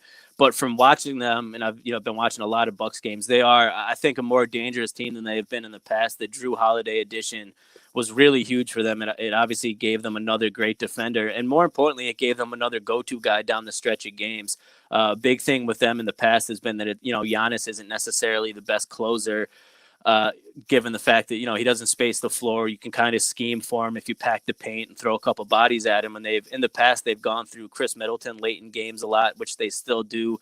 And now Drew Holiday is another guy that's a big guard that can hunt mismatches in the post or can, dribble and get into the paint and kick out to their shooters, which they have a lot of, tons of guys that can knock down shots. So to me, the Bucks are, just as good as they've been in the past, probably deeper and, just as dangerous. Who's number 4 for you? It's wide open. Probably at the end of the season, I'll probably see the Miami Heat sliding into that spot. They've been really inconsistent, but they've had some injury issues, some health issues. Now they got Oladipo in there to pair with, Jimmy Butler and the rest of their guys. Just out of, the fact that the conference after those top 3 seeds, it's not, not super stacked. It's kind of open there. The Celtics have been disappointing. There's a lot of up-and-coming teams, the Hornets, the Hawks, the Knicks, but I think eventually it'll be the Heat that establish themselves as that 4th team in the East. All right, so let's say, for instance, I think the Heat are they still the 8th seed right now? No, they shot up to 5th after their win last night. It's so close in those last 4 spots. Yeah, it was a 1-game. Let's just, if you were the 1 seed Philly and you got stuck playing Miami in the first round 8, would that concern you? Obviously it wouldn't be ideal. I think you'd rather face off one of these teams with a little bit less experience than a Heat team that just went to the finals last year and is, has veterans like Jimmy and Iguodala on the roster. I think if you're the Sixers and you work all season to get a top 1 or 2 seed, you'd rather see, an up and coming team like the Hornets, the Knicks, the Hawks, one of those teams that just, will be happy to get to the playoffs, but doesn't necessarily have the experience to move forward. I think if you end up facing the Celtics or the Heat in the first round, I do think the Sixers should win. I don't think, talent-wise, they do have the advantage. But, if you're drawing out your ideal matchups, that certainly wouldn't be the team you'd want to see in the first round. Should be interesting, as Michael said. Yeah, there's a mess at 4, 5, 6, 7, 8, 9 in the East. I mean, it's going to be a free-for-all for those spots. Sixers, Bucks, and Nets all battling for 1, 2, 3. Everybody else battling through 4 for 8. The East is kind of interesting. Michael Kasky-Blomain at the real Mike KB, CBS Sports NBA writer here on Inside the Sixers on the Sports Bash on 97.3 ESPN. All right, man, I got to see you soon. I got to get up to one of these games. Man, it's been a minute. We're going on a year now, at least. They won't let it. They only allow one of us in at a time. True. maybe by the playoffs. Hopefully. All right, pal. I'll see you. Good talking to you, Mike. Thank you. All right, MKB, everybody. Michael Kasky-Blomain, like all guests, appeared via the Boardwalk Honda hotline. So coming up on the other side, now that Joel Embiid is back, how much cautiousness should the Sixers have with him? We're going to talk to Dr. Jeremy Boyd about the injury. If you're the doctor, would you say, no, you can go back to playing back-to-back, or do the Sixers need to be cautious? Dr. Jeremy Boyd from Trifecta Therapeutics. He joins me on the other side right here on the Sports Bash Live on 97.3 ESPN, the free mobile app. And don't forget, you can watch the show live. Facebook, YouTube, Twitter. Just go to 97.3 ESPN. We'll be back.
right, as you just heard from Michael Kasky-Blomain, the Sixers anticipate having the big man back, Joel Embiid, tomorrow night. Actually, Saturday night. That's the anticipation. Joel Embiid will return to the lineup on Saturday night.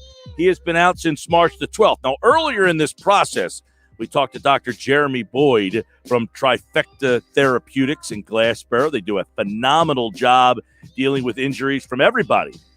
College athletes, pro athletes, guys like me, guys like you, girls like me, girls like you. Well, I'm not a female, but if I was, I'm sure I would go see Dr. Jeremy Boyd if I had an ankle, knee, shoulder, elbow, something's bothering me. They do a great job. Make sure if you have something bothering you, you check out my friends over at Trifecta Therapeutics. But Joel Embiid is a lot more important than me and you. So let's get the diagnosis from the doc as he joins us again here on the Boardwalk Honda Hotline to take a look at Joel Embiid as he is set to return. Dr. Boyd, welcome back. How you been?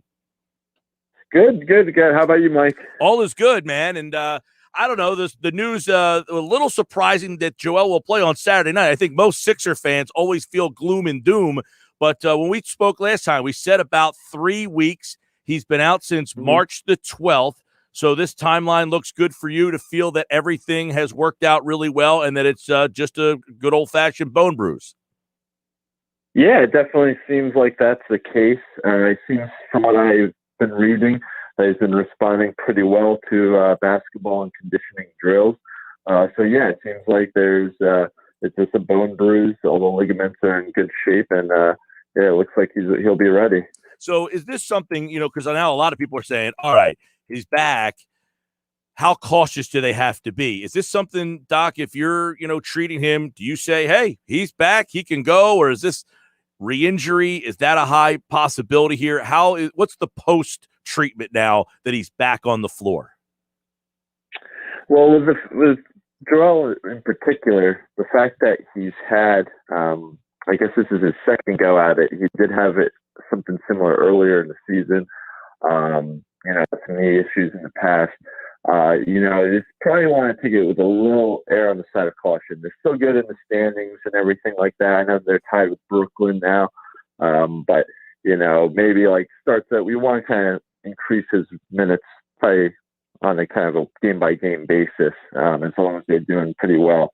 They're not seem to be too much in a rush with things. But there's the fact that, there's still some healing associated with this. It does take, just because he's ready in 3 weeks doesn't mean the whole process of the injury is fully done.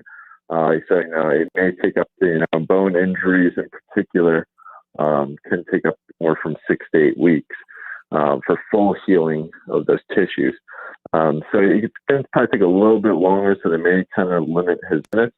But if he's been looking good, they may get him right back into the swing of things. Yeah, I was going to say, what is the, I don't want to say percentage, but what, is this a frequent re-injury? You said he had one earlier, he had one a couple of years ago, but is this the thing if you come back too early, you try to ramp it up too fast that you could re-injure this, because a bone bruise it doesn't sound like a high probability of re-injury. And that sounds like, hey, you hit something on that spot, you happen to bruise up. But is this something that if you ramp it up too fast, you could have a setback?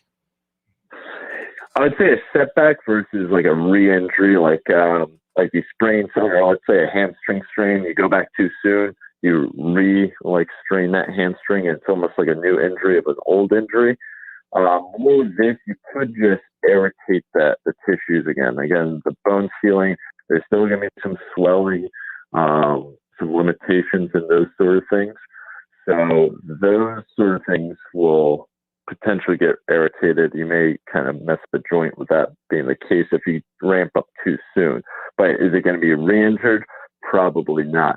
But again, that knee may not be 100%, and that may lead to susceptibility to other injuries. Well, so are those other injuries, the damaging kind, the ACL, the MCL, those type of things?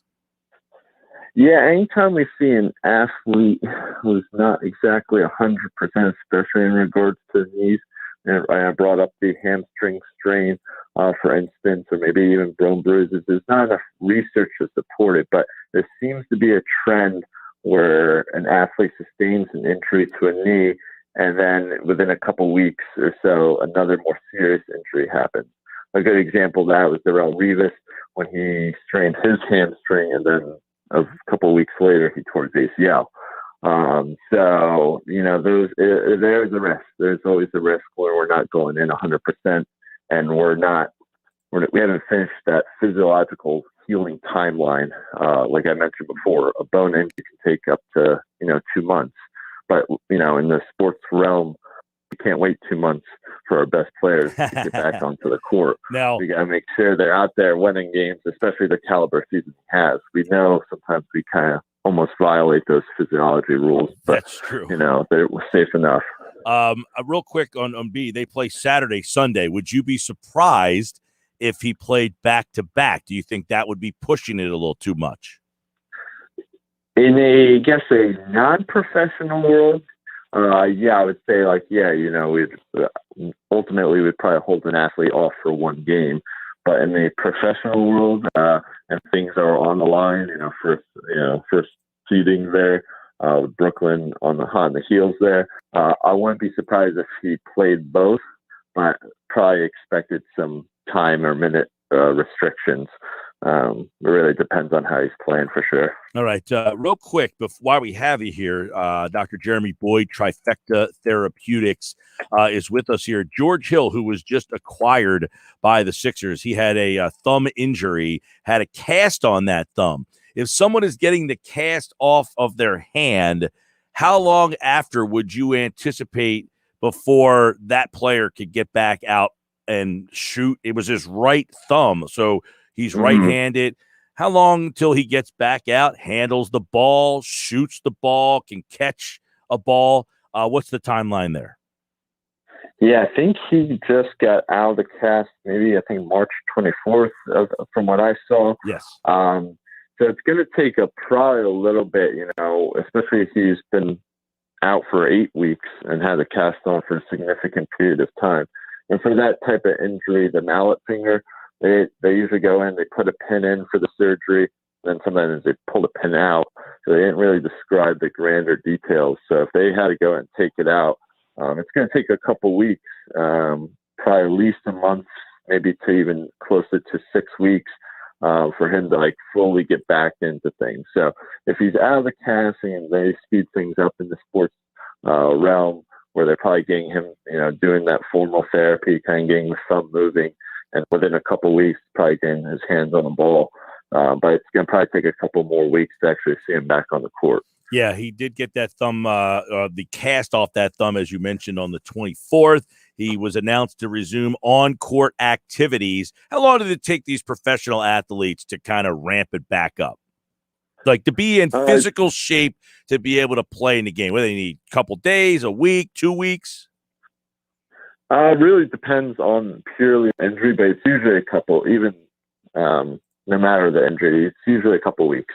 A quick ankle sprain or something like that, you have the entire sports medicine team triaging you. They can ramp it up for, take a couple days off or just get rehab, and then you're back in it.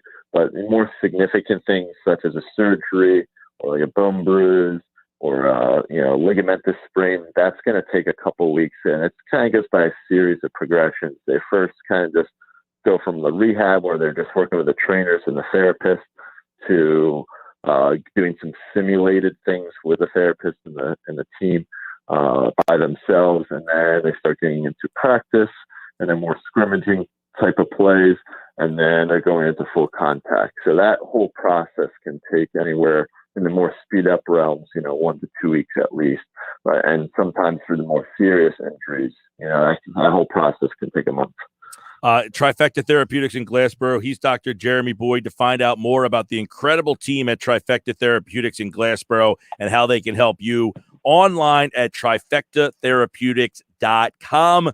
As you heard, we just kind of chronicled Joel Embiid looks like he will be back on Saturday, and George Hill, maybe another week or two before he's able to get back out there. But great breakdown, Doc, as hopefully everybody stays healthy. I don't like having to, check in with you so often because that means there's a lot of injuries, but these were good updates because that means these guys are getting back out on the court. So we appreciate you spending a couple minutes with us. Oh, of course. Yeah, hopefully less calls in the future and everyone stays healthy all through into the playoffs. But yeah, thanks for having me on. Had a blast. Absolutely. Dr. Jeremy Boyd, Trifecta Therapeutics. The team over there does a great job. And let me tell you, it's a earshot away in Glassboro. The team there, it's the only sports manual therapy fellowship trained doc on staff in all of New Jersey.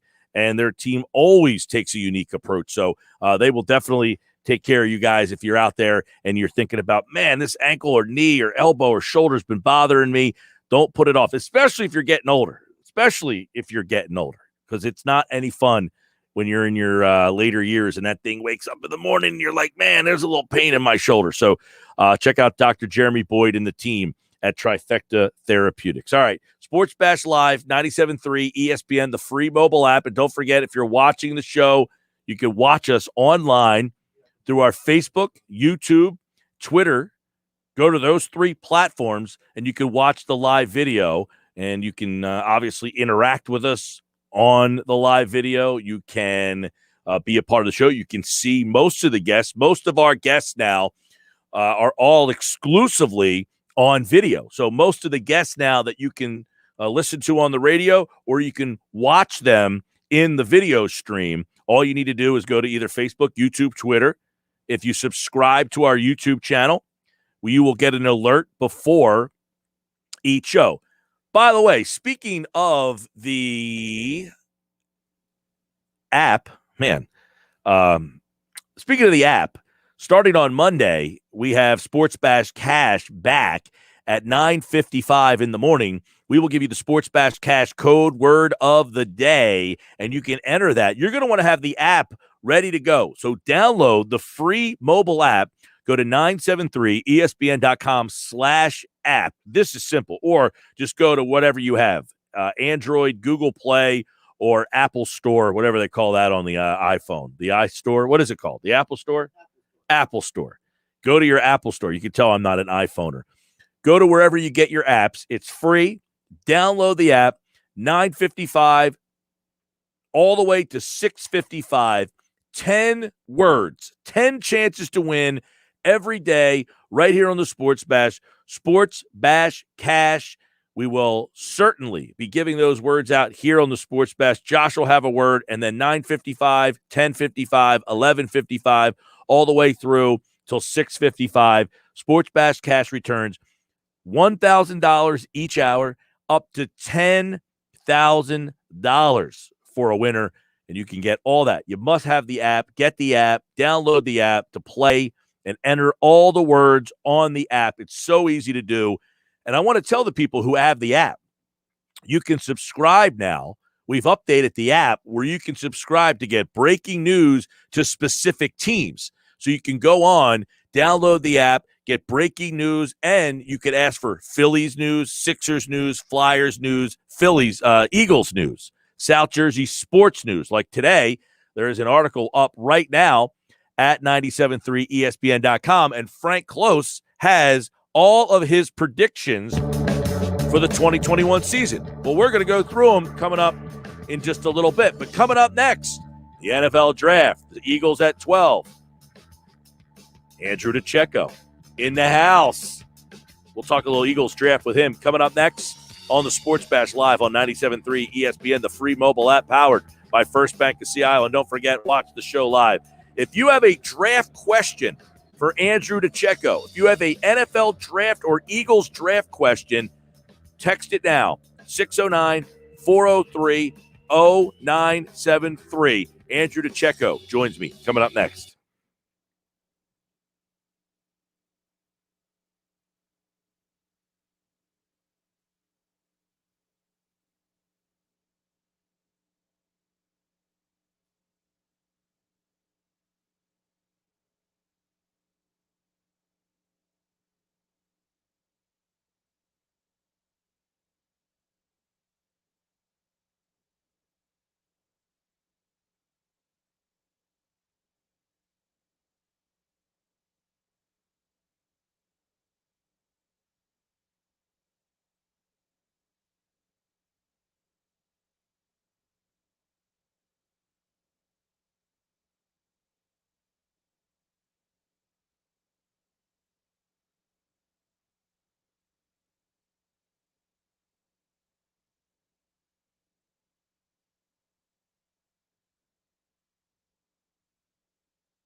All right, Football at 4, powered by the Inside the Birds podcast, and you take a look at all of the stuff happening leading up to this draft, different opinions all over the place. The Eagles at number 12. We'll get into it some more here. Andrew DiCecco in just a second. Football at 4 brought to you by Dr. Lyle M. Back. Everything from skincare to cosmetic surgery. Go to ilovelyle.com or call 856-MAKEOVER. Dr. Lyle M. Back, proud sponsor of Football at 4 here on the Sports Bash. Let's bring Andrew into the Football at 4 conversation as we get you ready for the NFL draft. Less than a month away. Here we go. It's starting to get to, a little bit exciting as, the trade happened, and now all of a sudden all sorts of stuff happens. Let's bring Andrew in and get some more draft conversation, some more Eagles news and notes here on the Sports Bash. Andrew, what's up, my man? Hey, Mike, how's it going? Everything's good. It feels like, I don't know, it feels like it's getting closer, but still a little ways off. I guess that trade kind of, changed some things here. But we have so much kind of to dissect as we get this. Now, what I wanted to talk to you about, because I know you were a big Penei Sewell guy, correct? Yes. All right. I had a conversation with a buddy of mine. He has Slater ahead of Sewell, and I said, you're the first guy I've heard say that. Now, I mean, I'm sure other people have them ranked, but if Slater is available, and if I don't know that you think he will be at number 12, but is Slater a guy that you would be interested in as you were with Sewell at number 6? Is Slater a guy that you would be interested in if he was there at number 12? He's someone that I would give consideration to if I'm the Eagles, but he wouldn't be the best player available in my board, at least at number 12, when I think you can address the cornerback position or possibly wide receiver. I think that Jalen Waddle or J.C. Horn or even a Micah Parsons would be the best player available at that point. It all depends on how they have Slater rated. I mean, he's a top 15 player, in my opinion, and his versatility is ultimately what propelled his draft stock. And I think that he'll get some consideration there. We obviously know that the Eagles have really prioritized strengthening the trenches in recent years. And I think that that's a direction they could definitely go. It wouldn't surprise me if they went that way at all. It's just not what I would necessarily do at 12. Right. I mean, it's so you're saying Penei Sewell to you would be the best player available, perhaps if he got to 12, where Slater to you would not. Oh, yeah. If Penei Sewell, even at 6, if he was there at 6, he'd be the best player available. I believe I have him as my second or third overall player in this entire draft. So I think that would be tremendous value. He definitely won't be around at 12. He's just a freakish athlete. He's ready to step in day one and be that franchise left tackle. And there's just some things that he can do that you're just simply not going to find on many prospects, even looking back in recent years. He's that good that he's just going to step in there and he has future All-Pros in his future. So. All right. Well, that's an interesting take because, Slater, we're starting to see, I have not seen him on very many draft boards ahead of Penei Sewell, but it was an interesting conversation. And I kind of opened my eyes and was like, all right, well, let me do a little bit more digging on this because I agree with you. Maybe because Sewell didn't play. For some people out there, right. Could that be, I guess, factored in? I thought for me, and let's see what you did. Where do you see Slater playing in the NFL? Do you see him as more of an inside guard, or do you see him playing tackle? I see him as a right tackle right now, but has the versatility to play inside. He could play left tackle if a team likes his skill set enough to have him do that, but I think he's best suited to play right tackle and possibly some interior. Once he gets settled into his career, I think he might ultimately settle in as a guard. Andrew, in your mind, give me the differences between the 3 corners that should be right around 12, which would be Patrick Surtain, which might go higher, J.C. Horn, Caleb Farley. Are they the number one? Are they the top 3 corners definitively? And how do you kind of see those 3 guys if they were all there at 12? The first answer to your question, to the first part of your question, would be yes, they are definitively the best players at the position. And kind of how I separate them is it all depends on what your flavor is, right? So I think that Caleb Farley is going to take a tumble in this draft because of the injury history. And that back procedure that he had to undergo last week, unfortunately, that was really bad timing, and that's going to probably knock him out of the first round. I would think maybe a team will take him late in the first. But I mean, when you're looking at Caleb Farley, I think he has the highest ceiling out of all three of them. He has the wingspan, the length, the physicality, the ball skills, the tackling. His ability to match and mirror is fantastic. He just has an innate athlete. Isn't quite necessarily as polished as a guy like Patrick Surtain, who also has great size, physicality. You would like to see him turn some of those pass breakups that he had. He had a number of them at Alabama. You'd like to see them turn into interceptions a little bit more. So he's going to have to work on his ball skills, but he's a guy that I think is ready to step in and play right away. I think he's just more technically savvy than J.C. Horn and Caleb Farley. And then when I look at J.C. Horn, who I think would be a desirable candidate at 12, you see someone with an alpha mentality, a very physical defender, sometimes a little bit too grabby. But I think there's some that think he can even play safety at the next level. I think he's going to be a boundary corner, a bully type of corner, something like a Jalen Ramsey. Needs to work on certain aspects of his game. Doesn't always have the most fluid footwork, but those are areas that you could really that are going to get ironed out with the proper coaching staff at the next level. I think his ceiling is higher than Surtain's, but that's kind of how I differentiate the three. A lot of people talk about Micah Parsons, and in Todd McShay's latest mock draft, he has Micah Parsons going number 12 to Philadelphia. I know Jeff Mosher somewhere is rolling his eyes and saying that's not going to happen. But if is number one, do you think the Eagles would have Parsons, as best player available and take him there? And number two, is this a good linebacker class after Parsons? In other words, like Jermaine Davis, who's the kid from Notre Dame? Jeremiah. Jeremiah. Yeah. Are there other linebackers? Because I think most people who look at this just feel Micah Parsons, and that's it. Yeah, that's not accurate. This actually is a decent draft for linebackers. And, we mentioned a couple of them when we spoke on Tuesday that are going to be sitting, kind of hanging in the balance there when the Eagles are on the clock at the top of the second round. Micah Parsons, and I agree with Jeff here. I think that's just, that's a pipe dream that the Eagles, and they're going to sit there and take him and scoop him up at 12. Do I think he's going to be available there? Yeah, I do. I think he's kind of going to go in that 9 to 12 range. However, I just don't see the Eagles being that team that's going to select him, given their prior history of linebackers, or I should say their lack of prioritizing the linebacker position. Let's not forget that Micah Parsons also has a little bit of a checkered past that I think it's going to be a little bit hard to get past, especially if you're a team like the Eagles that are really trying to establish a new identity under a new young head coach. That's not, if that's the first player you're bringing under that new regime, they kind of would be a little bit questionable in my opinion. But so I don't necessarily think he would be in play at 12. What's just for the listeners out there when they hear Micah Parsons' name? I mean, let me ask you this first. Do you feel that the linebacker position is changing in the NFL? In other words, are teams valuing it more? Should the Eagles change their opinion? I mean, you saw what Bush did and Tampa Bay with their defense, and there's been other linebackers. I feel like there was a change from these like old school, like Jeremiah Trotter, 260-pound run stuffing middle linebackers. And it took a while for that position to kind of evolve to what it's now become. But now those guys seem pretty valuable. So is the linebacker position evolved and changed in the league?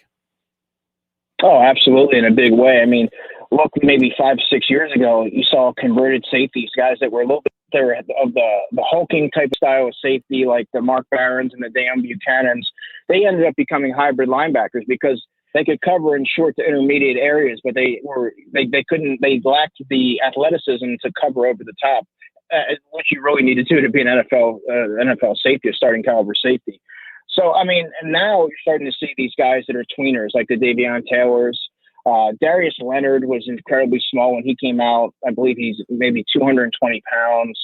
They're looking for these fluid, fast guys that can cover sideline to sideline, match up with these hybrid tight ends and sometimes even move into the slot and defend some of those guys, because that's the way the NFL offenses are run now, Mike. There's these spread offenses, and sometimes they're a little bit too big and physical for a safety, or I should say they're too fast for a safety, but like you need to get a linebacker for the size on them. So you really need to have that fluid, all-purpose second-level defender, and that's really the way the NFL is trending. If you look at a lot of these guys that are getting drafted kind of relatively high, it is those players of that smaller mold that used to be shunned years ago. You mentioned Jeremiah Trotter. Those two-down run defenders are a thing of the past. Yeah. And now they're going on the third day, and some of those guys that were actually really good in college in that area are going undrafted in some cases. So, I mean, it's just the changing of the guard at that position. Well, it's almost like now kids in high school and college, you've gotten a generation of them playing that position at this new linebacker size. So now that when they get into the league, they're not like learning a new position. They've now played that position at that smaller size. So a guy like Micah Parsons, it's not like, hey, you kind of have safety size and you played safety, I'm going to move you to linebacker. They've now played linebacker in college and in high school because that's the way the game has changed. So it seems like it's taken a while, but it's kind of caught up that these athletes are playing that position at that size now all the way through their careers and not just being moved there. Oh, I couldn't agree with you more in that area. I mean, look at Isaiah Simmons. I don't know how I forgot about him, but he's another player, similar mold. I mean, these guys, like you said, they're already playing that position, so you don't have to really. There's no transition when you get to the next level, and like there really is for Davion Taylor. He's transitioning in how to be an NFL linebacker. He didn't have a lot of experience in that type of coverage role, a disciplined role, but a lot of these guys have. Micah Parsons, these are roles that they've played their entire football career. So It's not really, you don't really have to transition now. So they're already ready to go.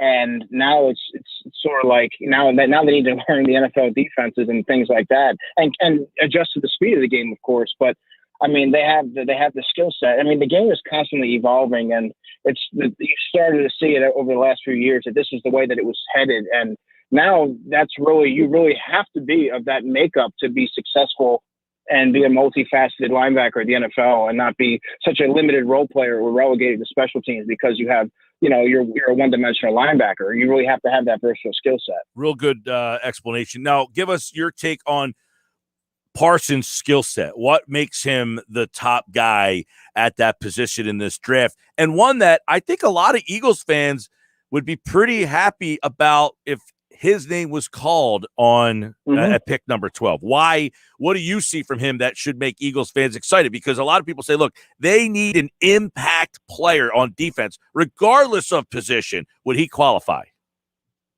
Oh, 100%. He has the length, the athleticism, the instincts. He's going to shoot the gap and make plays on the other side of the, behind the line of scrimmage. And really, he sees the entire field so well. He's a smart player. He moves very fluid laterally and can cover a lot of ground. And that's such a valuable. When you're looking at a component that you can potentially add to your defense. I mean, he can do so many different things, and he would be such a valuable asset.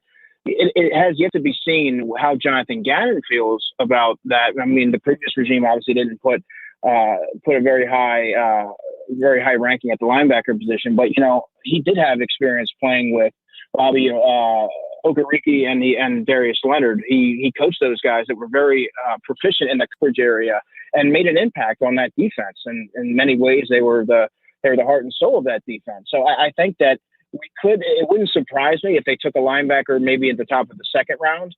It just seems like it might be a little rich still for the Eagles to ultimately just completely flip their identity and go with a linebacker at 12. But, crazier things have happened.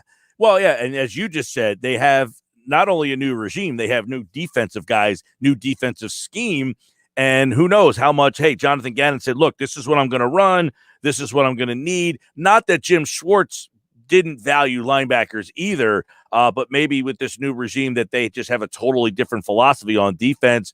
And as we just kind of chronicled, the league is changing. The linebacker position was kind of a forgotten about position, but I feel like it's starting to come back, and maybe the Eagles are seeing that, and that coupled with the new defensive coordinator could get them to think that. We shall see. Now, you mentioned on Tuesday's show, Nick Bolton, Baron Browning, guys in the second round. You mentioned earlier, though, it's a good draft for linebackers. So is this something? They have 2 third-round picks. Is that a spot that you can land a good linebacker?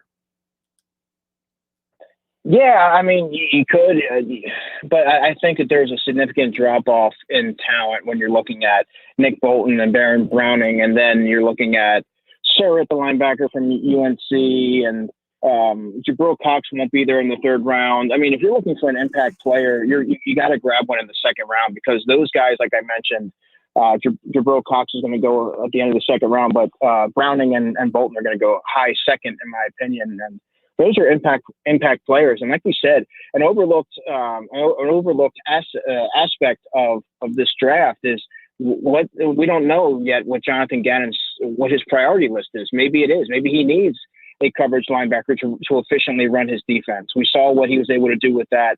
Well, he didn't. I mean, he kind of presided over it. He was in Indianapolis, but he may put a precedent on that area now that he's able to kind of see what he has to work with and see the players that are available. And he may say, this is the guy that I need to really start to build around, because we got to start adding building blocks. So I think that the second round would be the desirable area to really add one of those guys. Let me get your opinion. By the way, we're talking with Andrew DiCecco, Football 4, powered by the Inside the Birds podcast here on the Sports Bash on 97.3 ESPN. And, of course, the draft is coming up. We are getting ready. What do you make of all of the pro days yesterday, guys running these ridiculous times and what it did for Jamar Chase, Kyle Pitts, guys that were just Kadarius Toney, another guy ran a 4.3. I mean, you look at a lot of guys yesterday. Did they change your opinion? Did it change team's opinion?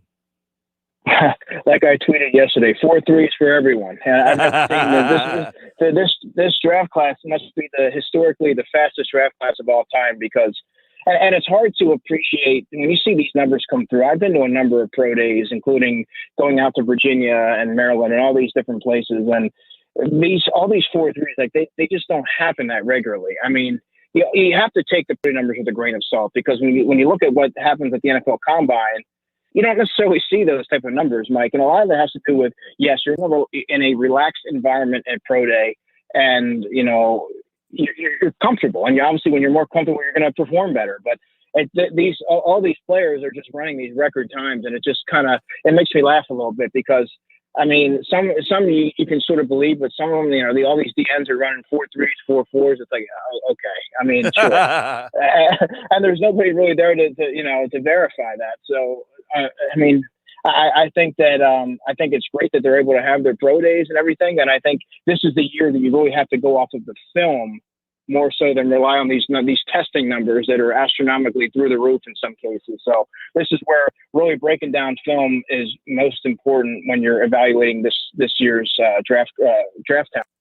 Yeah, everybody, it wasn't only that they ran so fast, it was that they all ran 4.38s. It was like that number was everywhere. It's like, hey, let's all run the same 4.38, okay? All right, let's put that out there. By the way, Kyle Pitts didn't run a 4.38, but he ran a 4.4 for a man 6'5" and 260 pounds. That's pretty impressive there. So we'll see where he ends up going when the dust settles.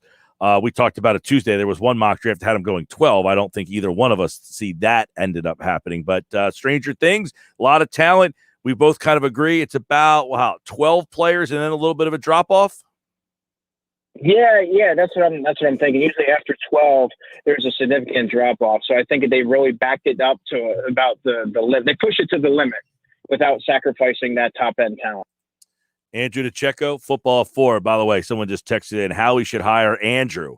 Maybe you can help out the Eagles front office, especially. I want to say that. I want to say thank you for that. Thank you to that person. I appreciate the vote of confidence there. All right. He, like all guests, appeared via the Boardwalk Honda hotline. And, of course, Inside the Birds podcast dropped this morning at 6 o'clock. Tomorrow, Adam Kaplan will be here to talk a little draft, a little NFL. And the Eagles, of course, their offseason continues with the draft on April the 29th, 30th, and 31st. You can hear the draft right here on 97.3 ESPN. All right, Andrew, take care, man. Mike, have a great holiday, too. You do the same. And, of course, you'll be back on Tuesday to talk a little bit more NFL draft and Eagles with us here on the Sports Bash. I'm Mike Gill coming back. We got a lot to do. By the way, Phillies are up 2-0 against the Braves today. So far, so good as they get ready to, not ready to open the season, as they open the 2021 MLB season. Sports Bash brought to you by PropSwap, America's sports betting marketplace. Sell your sports bets, take your profit, find out how at PropSwap.com. Download the PropSwap app today. All right. By the way, Football at 4 is brought to you by our friends at Dr. Lyle M. Back. Everything from skincare to cosmetic surgery. Go to ilovelyle.back.com. Call 856-MAKEOVER for Dr. Lyle M. Back, proud sponsor of Football at 4. Keith Smith going to talk NBA with us tonight at 5:30. Opening day baseball season's here. I got Frank's optimistic predictions. We got those coming up in about 20 minutes from now. Stick.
You can watch the Sports Bash live now on Facebook, YouTube, and Twitter. Search 97.3 ESPN or visit our website, 97.3ESPN.com. Final Four weekend is here. Yes.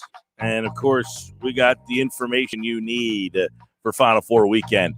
Final Four, by the way, NCAA tournament ratings have been up. I'm a little surprised by that. I thought they'd be down. I guess that's a good sign. I've been into it. Houston, Baylor, UCLA, Gonzaga. And, of course, that is your matchups on the Saturday to kick everything off. We've got those four, and then Monday night, the championship game. JR from Wager Pro and the Wager Pro app is here to give us a little insight on those games and some more. Got a huge NBA card tonight. JR, welcome back. Hey, I appreciate, as always, you having me on. But, guys, I got to say, I don't know. I really don't understand where they came up with the idea that ratings were going to be down. I mean, we didn't have 2020 tournament, so people were, I know guys like me, salivate over getting into the tournament this year. And the tournament really has not let us down. It has been exciting game after exciting game. Not as much OT as I probably would have liked, probably to make it a little more exciting. Still, just an overall great tournament, great matchups, great basketball, defense like we haven't seen in college basketball in years. I've been enjoying it. We've been making a fortune of money, and I mean mountains of cash for clients. And here's what we're going to do. I'm going to start you off with a winner tonight, the NBA. This is a bankroll builder Final Four this weekend. Call the number right now. Get the winner of tonight's matchup between the Hornets and Nets. Absolutely free. That line opened up Nets -3.5. It's down to -2. I'm going to give you which side you're using and who's going to cover that spread. Call the number. It's free, and it's on a 30-second message. 800-499-3733. That's 800-499-3733. Right now on a 30-second message, the winner of the Nets against the Hornets in the NBA tonight on TNT. And I'm telling you guys, I've got the right side of this one nailed down. We have been on fire in the NBA. Now 22 of our last 26 in the NBA, all W's. And the tournament's been incredible. So call the number. Let me give you tonight's game free, 800-499-3733. And an offer, if you want to sign up, if you haven't already for the tournament, because, man, we've made clients so much money in the tournament, you should have signed up already. But if you haven't, I'm going to give you the rest of the Final Four and National Championship, all three games, $69. Not in this for $69.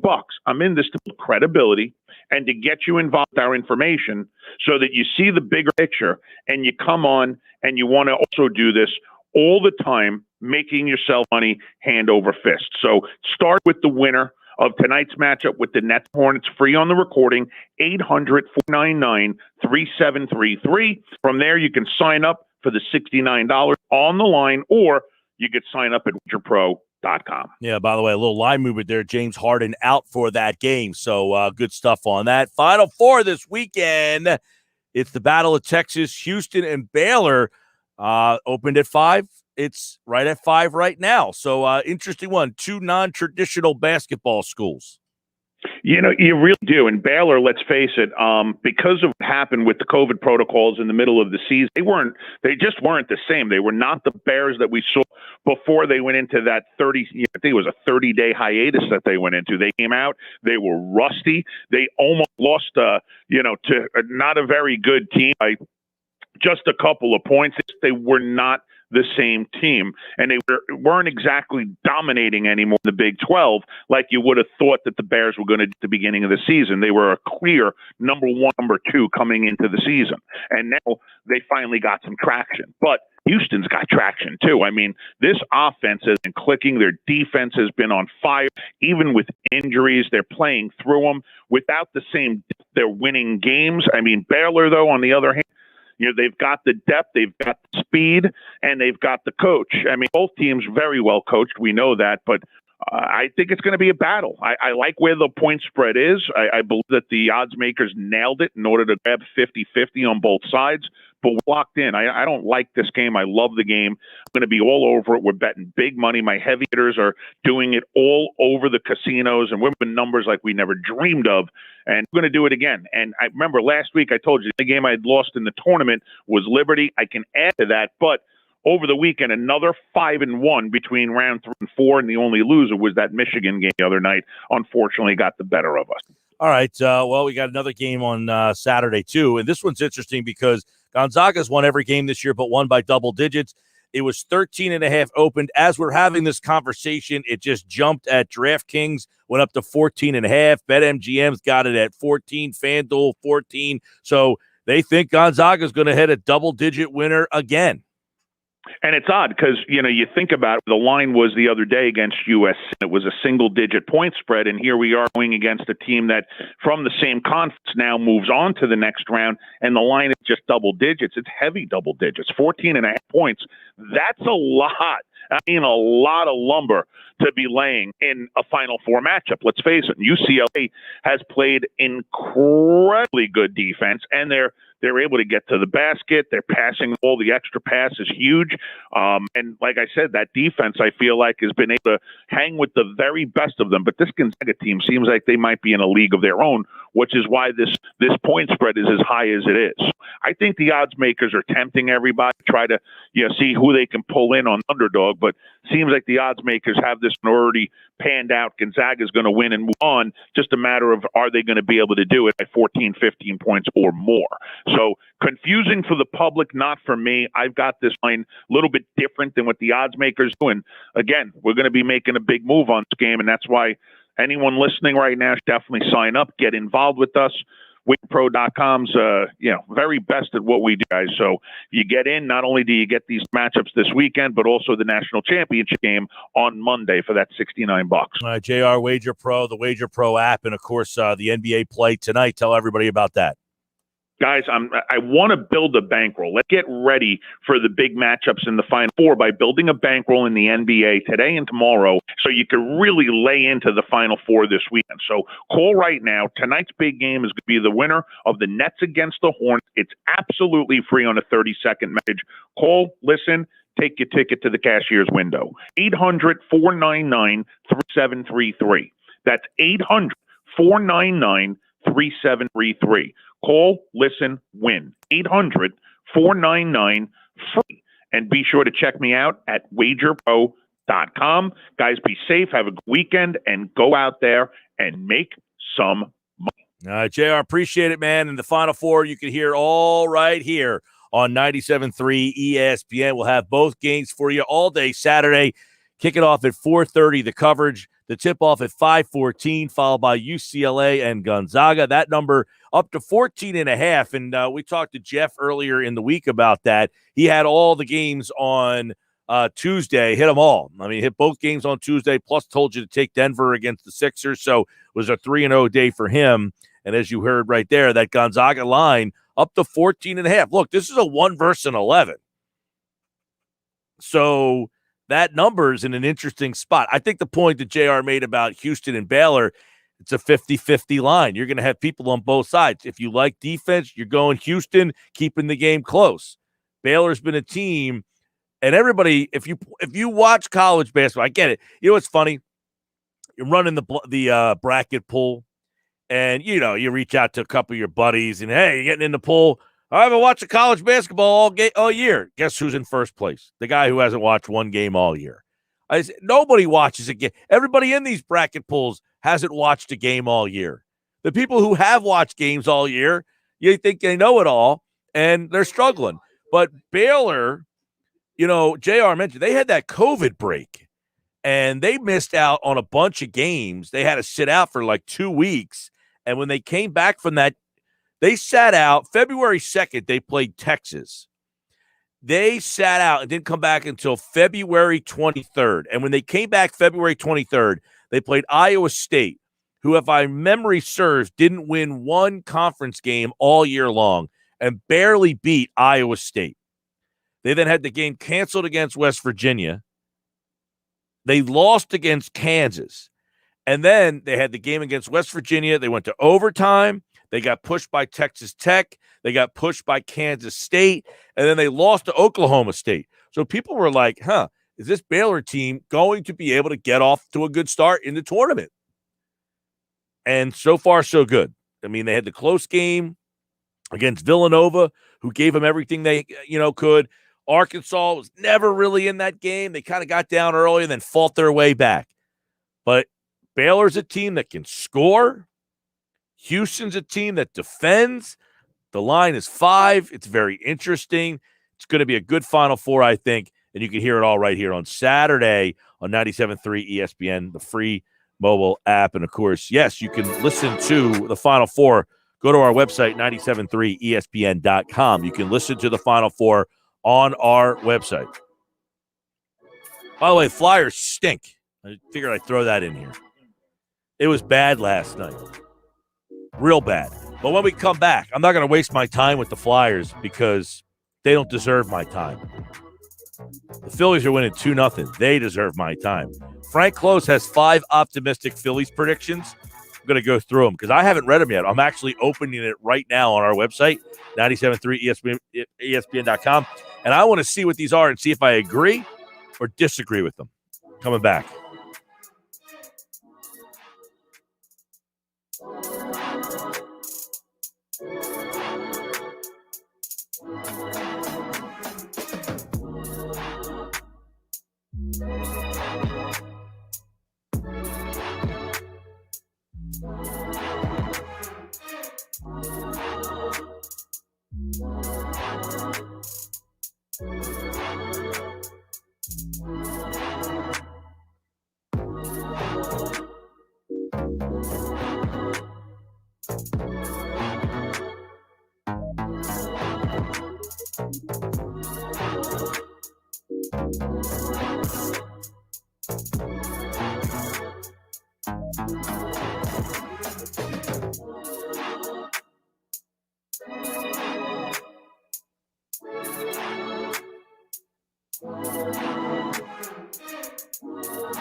All right, 442 on the Sports Batch, 97.3 ESPN, the free mobile app. Watch the show live on Facebook, YouTube, and Twitter. Just go to our website, 973ESPN.com. Sports Batch this hour brought to you by PropSwap, America's sports betting marketplace. Sell your sports bets, take your profit, find out how at PropSwap.com. Download the PropSwap app today. By the way, a nice bunt by Aaron Nola forces an E3. Who wants the DH? You don't get a bunt with the DH there. You get some lousy guy who's going to pop up, try to do too much. Get a little strategy involved in this game. Get a bunt down. They don't do it like that anymore. You missed that if you weren't watching. We had the discussion earlier about the DH and all that good jazz. Phillies are leading 2-0, by the way. We'll keep you up to date throughout the show. I want to get Frank's 5 optimistic predictions. I have not read these yet. I'm just opening it right now. Go to our website, 973ESPN.com, to play along. Baseball's back, as Frank says. Phillies bullpen will not be as bad as 2020. Now, that's an optimistic prediction if I've ever had one. I wouldn't exactly say bold. But let's break it down real quick, because that one I agree with. Ding, absolutely right. The Phillies bullpen could actually end up being one of the strengths of the team. The one area that could be an interesting struggle is the closer. Who would be the closer? We know it's Hector Neris, but can he keep the job all the way through the season? If he can, that's a good sign. If he can't, it could be an absolute sign that they're going to have trouble holding on to games. I don't think that's going to be the case. I think this bullpen is a lot better. Archie Bradley is a pro. Brandon Kintzler, that's a pro. Now, they both might stink. We've had guys in the past who have been pros. Remember, they went out and traded for Workman, who was horrible. He wasn't horrible the year before. He was horrible last year when the Phillies had him. So it happens. But I think their bullpen should be a lot better. Archie Bradley, Brandon Kintzler. I love Connor Brogdon. I think he is really a key to this whole thing. And Jose Alvarado is another guy who I think really adds to this bullpen. So number one for Frank, I agree with so far. So Frank, we agree, 1 for 1. Phillies bullpen, not as bad in 2020. Number two, this is interesting. It's not an optimistic. He labeled this 5 optimistics. I guess it's optimistic if you just simply don't like Odubel Herrera, which I can respect. I don't have a problem with you saying I don't like what he did and I don't like him because of it. But he says, number 2, Odubel Herrera will not see a Phillies call-up. I mean, I don't know that I agree with that, and here's why. Injuries occur. It's a long season, and you can get a better read on guys throughout the course of the season. Now, he says the Phillies have both Mickey Moniak and Scott Kingery. I don't know that the Phillies – I'm interested to see what they do with Scott Kingery and how they view him moving forward. But at some point, he's saying Herrera will not see a call-up. At some point, do the Phillies say, look, if Quinn and Haseley struggle a little bit, is he the guy that they think gives them – look, I'm not going to say it's out of the realm of – Frank's been right on Herrera this whole time. He's been the one guy who has consistently said he doesn't see Herrera making the team. He didn't make the team. And now he's saying he will not see a call-up. I mean, he is kind of right. They have Haseley. They have Quinn. They've got Moniak. They've got Kingery. Now, Kingery is another wild card because what if he goes down to the Phillies minor league site and doesn't show anything? Now, the big thing is Herrera's not on the 40-man roster, and you have to cut one of your prospects to make room for him. I thought Dombrowski mapped it out and explained why he didn't make the team pretty, clearly, and I think it's an effective reason. If you listen to what Dombrowski said, I guess this was Monday I guess it was Monday. Dombrowski spoke on Monday when they made the decision, or Tuesday, whatever it was. Not important. And he says, and listen to how this is kind of put. This is about Odubel Herrera. He said it's going to be tough for him to be consistent at this point. He just hasn't seen enough pitching. At times you see the flashes. So for us, it was better for him to go out and play on an everyday basis and see what happens over the next time period. We like him. But that was really the final deterrent for him. Just go out and get more at bats so he can see more consistency. Now, by what he said there, he says it's going to be really tough for him to be consistent at this point. Is that their way of saying, look, we just don't see it anymore? Now, he kind of indicated, look, we want him to go down, get at bats, get consistency. But it sounds to me, the way Dombrowski opened it up was, we don't see it. It's going to be really tough for a guy who hasn't played big league baseball for a year and a half to just come back here. And look, he was on the downward trend to begin with. It wasn't like this guy was an all-star when he got let go. He was an all-star in 2017, not in 2019. By 2019, he was getting benched because he wasn't consistent. That's number 2, Frank Klose's 5 optimistic Phillies predictions for 2021. Number 3, the veterans will be healthier. All right, that's an interesting prediction because you have injuries.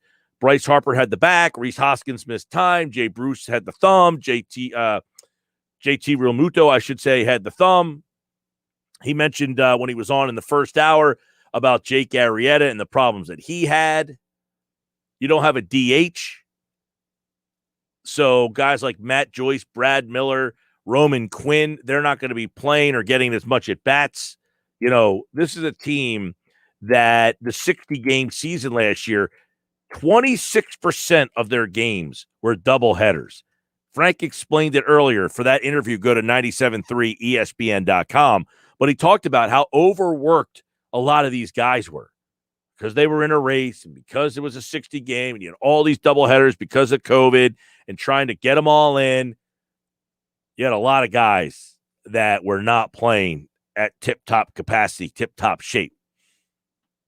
Now, it's funny to say you're going to play more games and be healthier than less games, but the less games crammed into such a small amount of time, I think was really a big problem for this team last year. By the way, Bryce Harper looks like, that one's caught right at the wall. So Bryce Harper looked like he was about to go opposite field.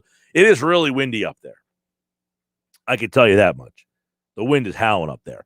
Number 4, Frank Klose's 5 optimistic Phillies predictions for 2021.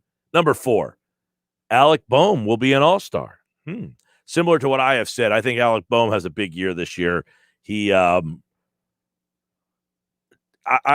just love his approach. I love his approach. You know, we were talking about this with Andrew DiCecco about linebackers and how the linebacker position has evolved, and it's been about, when did Jeremiah Trotters of the world, when did they, like Brian Urlacher? Urlacher's not a great example because he played safety in college and turned into a great middle linebacker. But like those bigger, old school linebackers, the guys who were like, run stuffers, guys who were just like these big, you would look at him, you're like, that guy's a linebacker, that type of player that just doesn't really exist anymore. Jeremiah Trotter last played in the NFL. You're going, he's 44 years old. What do you know? Jeremiah Trotter's January birthday is right about mine. January 1977. We're the same age. But Jeremiah Trotter last played in the NFL in 2009. So it's about right. It's been about 10 years since that style of linebacker kind of vanished from the league. And over about a 10-year span, you went through this time where that position just wasn't valued all that much. And you have a situation where the league changed. And with it, college football, high school football changed their approaches as well. And now those players have had a 10-year kind of span and got themselves to the point.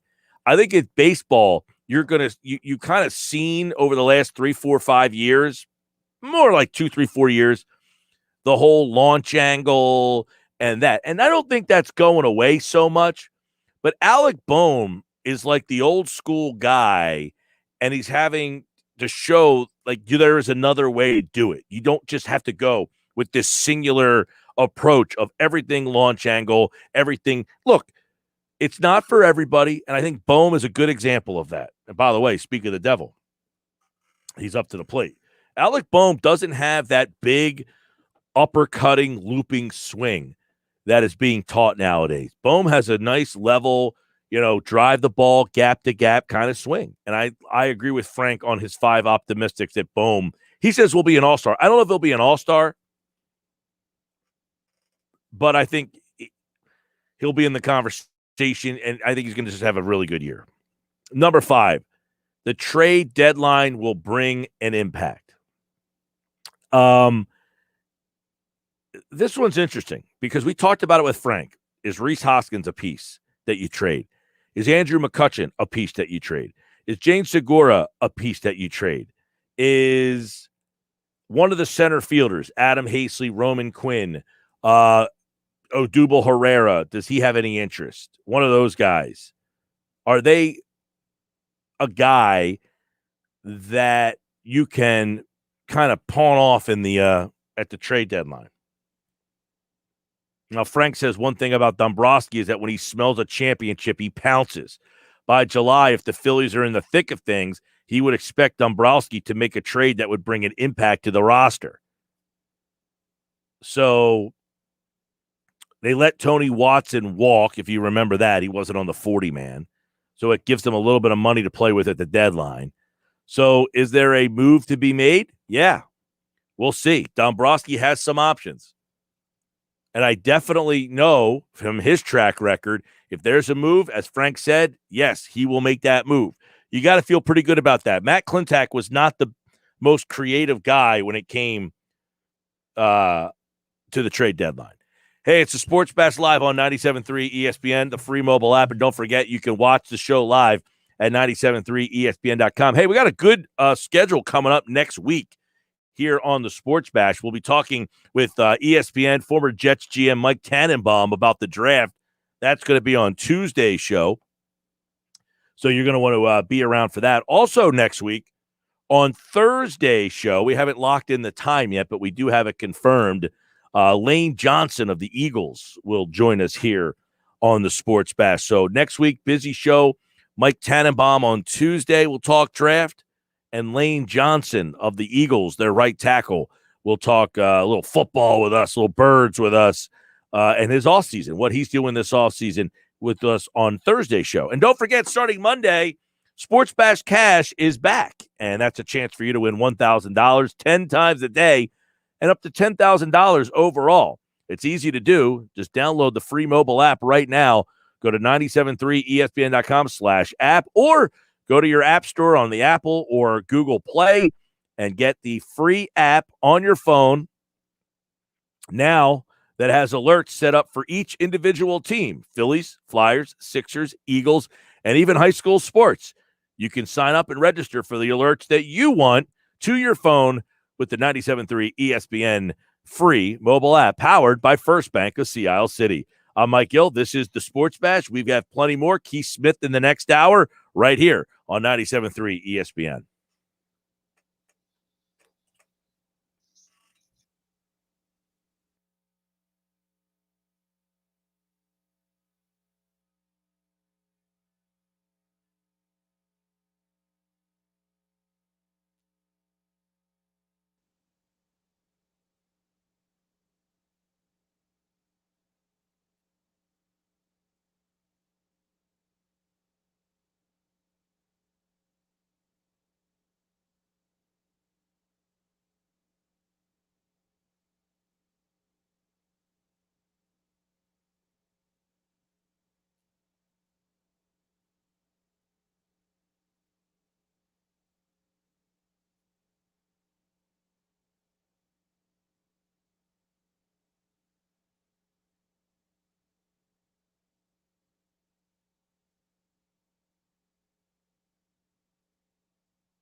All right, final hour of the show here. Opening day, the Phillies in the lead, 2-0 over the Braves. This is going to be interesting. A couple of years ago, we had this situation, same situation, opening day, Braves.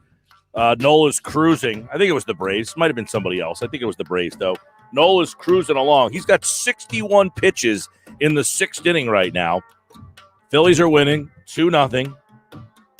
And this is where it gets a little dicey because first game of the year, do you ride him and just let him keep going? Or do you flash out your new shiny bullpen on opening day and see if they can hold on to a lead? Or do you trust your ace just to say, opening day, be damned. You're going to go 8-9 innings today. The pitch count's down, so we'll see. 61 pitches with 1 out in the 6th for Nola, who's been brilliant today. A lot of questions about Nola. Is he that ace? Is he that true number one?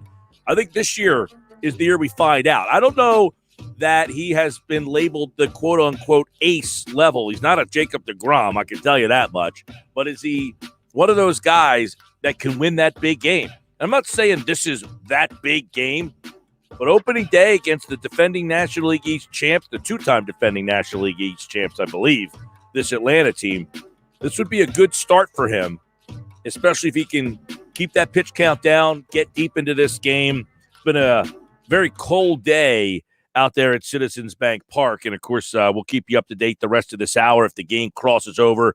That's why game night has you. And, Hoskins just oh, my gosh, Hoskins.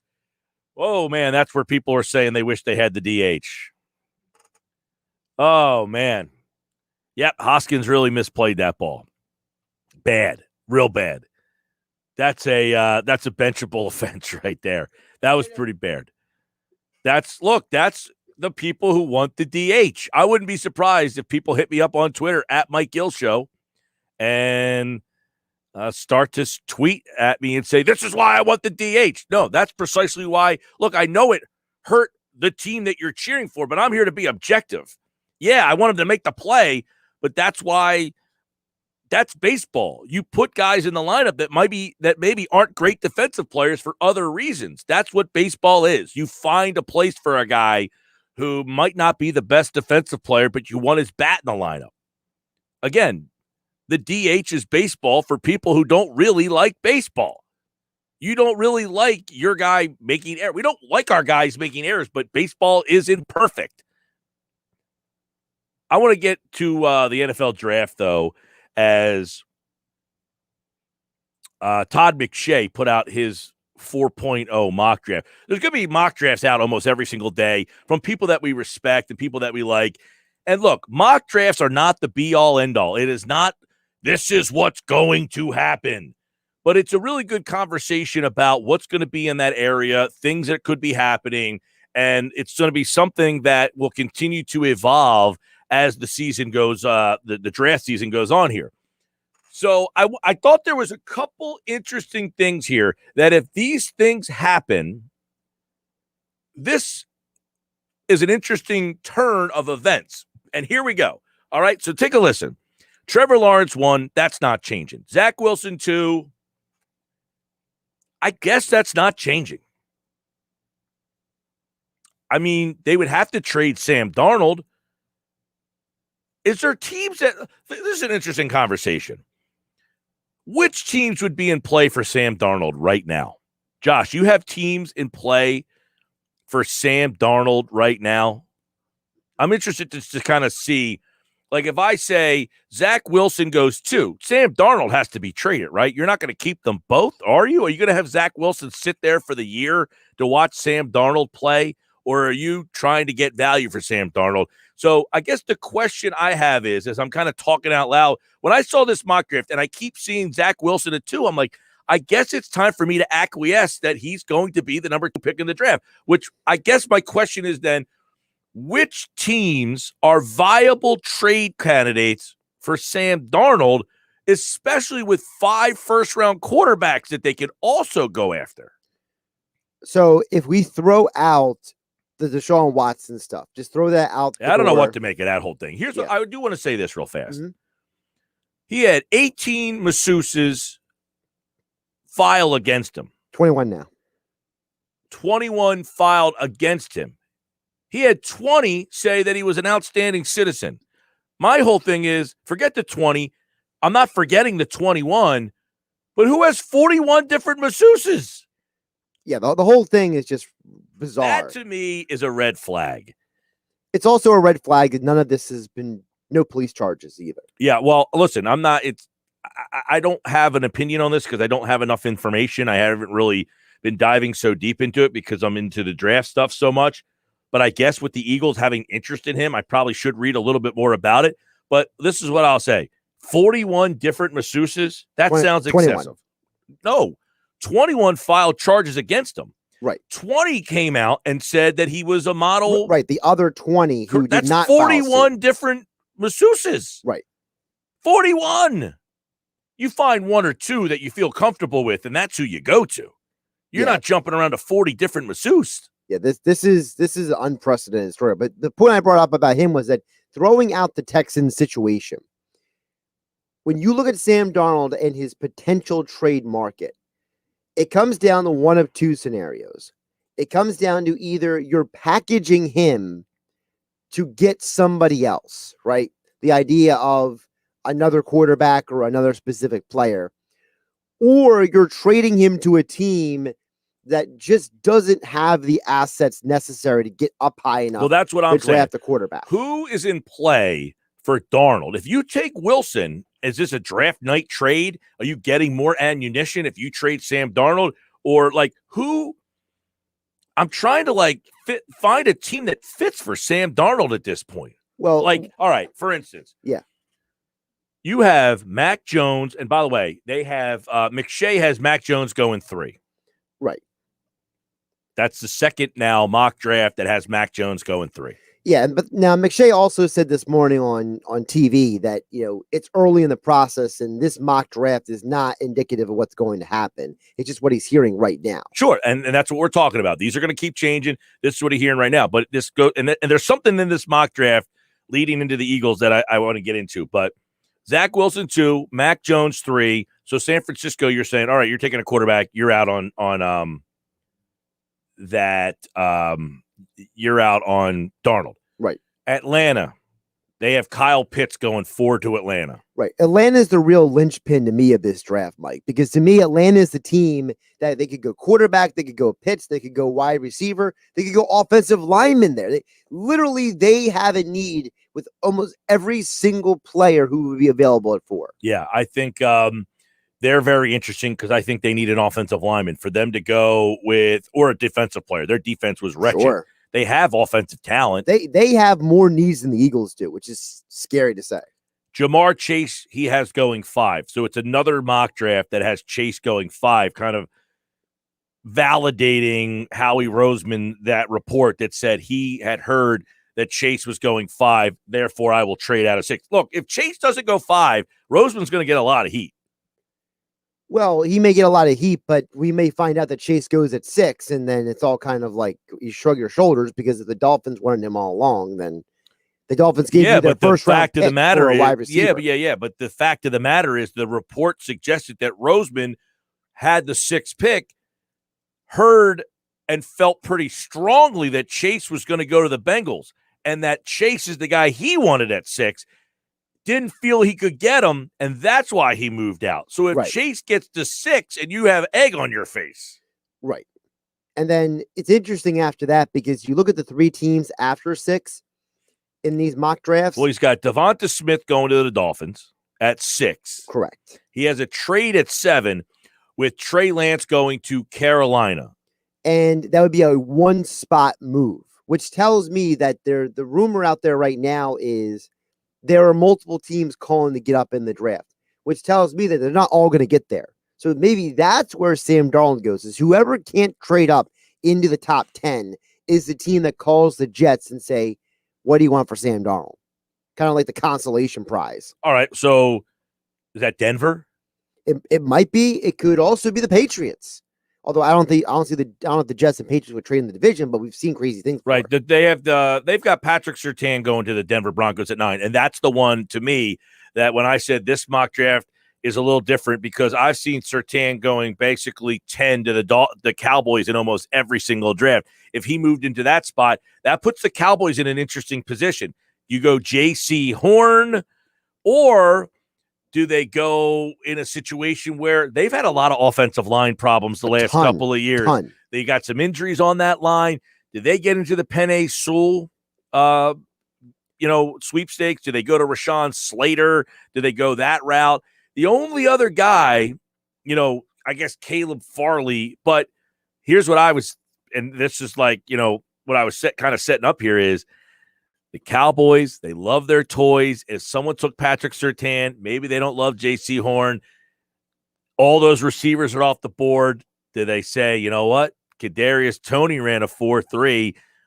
I just can't keep myself from I can't not do it, and they go that, like, are they the team that reaches? I can also see the Cowboys trading down because the Cowboys haven't had a lot of draft assets in a long time. So you have to wonder if a team like the Patriots or somebody called them and says, can we move up?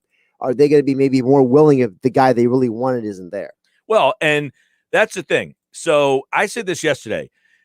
The only other team that I can see trading, like the Eagles are in an interesting spot because they're at 12. And if a quarterback is on the board when they pick, you would have to imagine teams are going to start calling them. Right. Patriots probably one of them. But here's the thing. The Chargers at 13 are not taking a quarterback. Nope. All right. Minnesota at 14, you would imagine, is not taking a quarterback. Probably not with all the money they've invested in Cousins. Right. The Giants at 15. I got to imagine. I know everybody thinks Jones is whatever he is. They're not going to take a quarterback there, though, right? So, yeah, you're going by Todd McShay's mock, right? Because the Giants are technically ahead of the Eagles. He has. Okay, trade. You're right. He has a trade there. Right. That would be the Patriots pick at 15. The Patriots are being talked about as interested in every quarterback at this point. Right. So, okay. So he has them trading to 11 to take Fields. I was just thinking that the Giants were in front of the Eagles because that's what they're. He has the Patriots moving up to 11, which is one spot in front of the Eagles. So, okay, this is a tough one because he has all the quarterbacks off the board by then. If that happens, though, my point was if there's a quarterback still on the board. Right, if one of them is still on the board at 12. That's when the Eagles' phone might start ringing. But it's not going to be from the Chargers. It's not going to be from the Vikings. It might be from the Patriots. Correct. Arizona, no. Nope. Vegas, probably not. Probably not. Arizona, Miami, no. Also, you already made deals with Miami, so why would Miami, Well, they're not going to go, hey, we want to get back to. They could, I guess, but they have Tua. They also traded a lot of assets already, so they had them thanks to the Texans. Laramie Tunsil was the gift that kept on giving the whole year, Clark. Yeah, but they could run out of assets at some point. Washington football team is one of them. Washington is fascinating because, first of all, the Eagles and Washington made quarterback trades before. Remember, it was McNabb. So, what if Washington calls and says in reverse, we need a quarterback again, right? Like, I would say very low percentage chance, but they're a team that could be in the quarterback game. So they could be in the Darnold game. Absolutely. Yeah. And in considering that Ryan Fitzpatrick's already there, Fitzpatrick isn't playing for more than probably 2 years. Chicago, I guess they could be in the Darnold game. Ryan Pace needs to save his job. He obviously failed on Mitch Trubisky. Right now, their quarterbacks are Nick Foles and Andy Dalton. You cannot, if you're the Bears, seriously go in the next season, be like, hey, these are quarterbacks. I know they tweeted that Andy Dalton is QB1, but I feel like that was just a troll job more than anything else. Yeah, to troll your own player, though, they would be, I guess, in play. But Indianapolis, no. They obviously just traded for one. Tennessee, no. The Jets pick again at 23. The Steelers are the team that I think is could be the Darnold spot. Very possible. Also, the Steelers have some. They could maybe trade them a player that they maybe want too. Well, they could say, like, if the Jets are holding out for a first-round pick, 24 is not like, it's still a first-round pick, but it's not like I'm giving up a top 10 pick to get Sam Darnold. The question would be, do I want to give up a first-round pick in this year's draft to get a player who's going to sit on the bench for a year? Because Darnold's going to sit the bench behind Roethlisberger this year. Well, and that's the theory for the Falcons. The Falcons take a quarterback and have him sit behind Matt Ryan. So there are teams that are in that position. Washington, too. If Washington end up with a quarterback, they would sit behind Ryan Fitzpatrick. So not necessarily. I mean, you could do what the Miami Dolphins did last year, play Fitzpatrick and then turn it over. Theoretically, yeah. If you have a guy you love that much. But after the Steelers at 24, Jacksonville picks 25, they're going to have Trevor Lawrence. The Browns pick 26, they've got Baker Mayfield. The Ravens pick 27, they've got Lamar Jackson. The Saints are next, and they could possibly be in play. You never know with them. Green Bay, they took a quarterback last year and have Aaron Rodgers. Buffalo, Josh Allen. Kansas City, obviously not. Tampa Bay, maybe. Tampa Bay has Blaine Gabbert and I'm trying to remember the other guy's name off the top of my head that Bruce Arians speaks highly of, but nobody believes them. No, I mean, if you're Tampa Bay, you have Tom Brady. He just signed that 40-year deal, but he's obviously at the end of the line here. No one thinks he's going to play 4 more years, and if he does, holy moly. But what I will say is this. Tampa Bay could be a sneaky team for Sam Darnold. They could be a team as well. I think we've named 4 teams, I believe now, that could maybe go out and be in the conversation. Yeah, I would rank them as Pittsburgh, Tampa, Washington, and Chicago. They don't have a lot of options. That's why I feel like you're taking a quarterback at 2 with not a whole heck of a lot of options for the quarterback that's in his way. That's why some people are thinking there's a conspiracy theory out there that the Zach Wilson stuff is all a smokescreen and that they're going to trade the 2nd overall pick for something. Now, this is the second mock draft that I've seen from respected guys, McShay, I forget which one I was reading yesterday, but that have Rashad Bateman going to the Eagles at 37. He is a guy that makes a lot of sense in that 2nd round, and he is a guy that maybe in a different draft would be a late 1st round pick, but it's like last year. Yeah, T. Higgins, Michael Pittman Jr., they could have been 1st round picks, but T. Higgins was the second best receiver in that second most productive receiver last year. But they get pushed down. Some of these guys, they get pushed down because other talent's ahead of them. Well, the funny part is I'm looking at this mock draft. Who's in the 1st round? Terrence Marshall Jr. What did he do? He ran a 4.3 yesterday. Right. Who else is in the 1st round? Tony. Oh, Kadarius Toney was all of a sudden the 20th pick based on the fact that he ran a 4.38 yesterday. I promise you, there's going to be more busts in this draft than the last couple of drafts. There's going to be guys that we completely overreached on. Let me ask you this. And they're going to fall apart. Would you rather have Bateman at 37 or Asante Samuel, who they have going 39? Wow. I mean, they're both going to be on the board when you pick at 37. I would imagine that Howie Roseman's going to get a chance to either take a wide receiver like Bateman or a corner, and they need a corner real bad. But I guess whatever they take in round 1, if they take J.C. Horn, you go Bateman. If they take a receiver, you go with Samuel. I mean, listen, you remember what I said. I would love to see them go corner the first 2 rounds and just bag it, but that's just me. Well, I remember a couple of years ago. What was it? It couldn't have been last year or the year before. They only had 5 picks. It might have been 3 years ago. They had I was hoping that they were going to go corner, 3 right in a row there. Their cornerback position is a disaster right now. And guess what? They need a safety too. And you know what else is interesting? And that is when you look at people's evaluations of Samuel and Surtain, there's a lot of people who wonder, and J.C. Horn, all 3 of them actually, that are they going to be corners for their entire careers? There's a lot of speculation that those guys could be like a Charles Woodson and finish their careers as safeties. So do the Eagles maybe Hey, guess what? If I get Charles Woodson production for 10 years and then I have to move you to safety, I'm okay with that.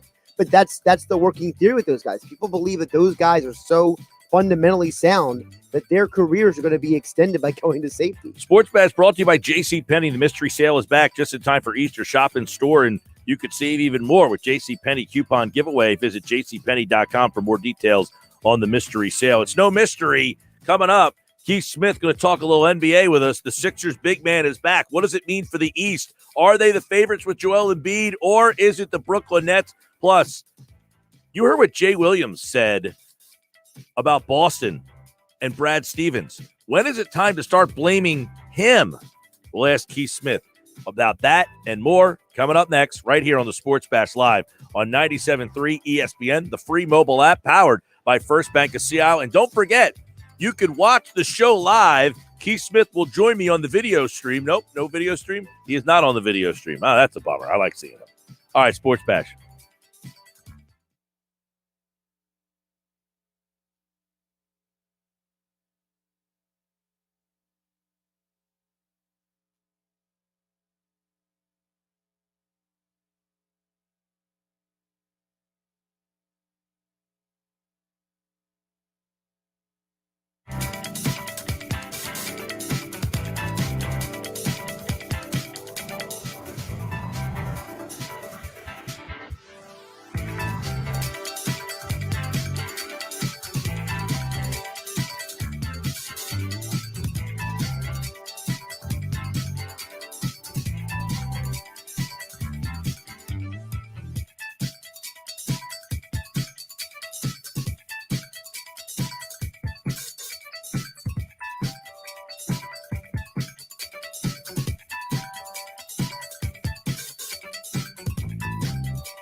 Sixers tonight against the Cavs. Listen to the action, 7 o'clock. Tom McGinnis on the call.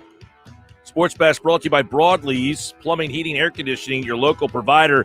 Makes it easy to upgrade your home to the most energy-efficient equipment on the market. Plus, learn how to get free furnace, limited-time offer online, broadlees.net. I'm Mike Gill. This is the Sports Bash on 97.3 ESPN. My good buddy, Keith Smith, Yahoo Sports, covers the NBA. Down the stretch they come. And the Sixers add a little firepower. Some good news. Joel Embiid returned to the lineup on Saturday night, it looks like, Keith. And that really changes the dynamic of things. The Sixers finally, the Nets finally wrestled that first seed away from the Sixers. But getting Joel Embiid back, they'll get Durant back here soon. This should be a very interesting race with Milwaukee, a 3-team race down the stretch. But what do you think of the Sixers and how they played without Joel Embiid and what that says about them down the stretch here? They hung in there. I know the Nets passed them, but I mean, they're a half game off. So they basically hung in there at the top of the conference. I was kind of worried that the Nets and Bucks would both catch them and move past them without Embiid, but they looked good. And I think that bodes well. Let's fingers crossed and do whatever other luck rituals we have to do to make sure the big man stays healthy the rest of the way. Because, clearly the entire league and playoffs and everything will be better with him. But I think now they've kind of shown, all right, if we need to get by for a little bit without him, we can do that.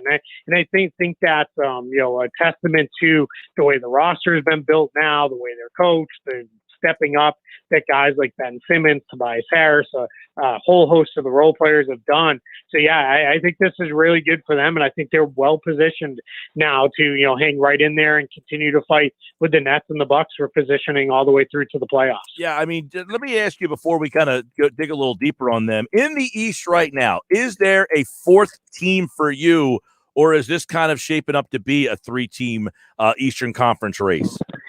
No, every time one of the other teams, I'm kind of like, all right, maybe them. Then they lose 3 or 4 in a row and look bad doing it, and I'm like, I'm out on them again. So yeah, right now, no. I mean, maybe that changes.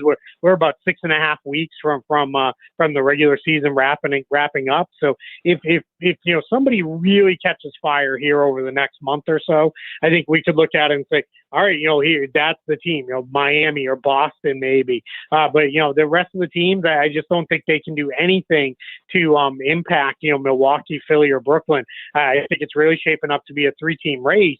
And because of that, I think it becomes increasingly important that you try and win the conference. So you only need to go through one of the other 2 teams versus having to try to beat both of them. Yeah, right now, by the way, Brooklyn's 1. Boston is actually 8th right now. Let me ask you, Keith, you're very close with the Celtics. You follow them almost on a night-to-night basis as well. What if Boston did not make the playoffs? What would happen there?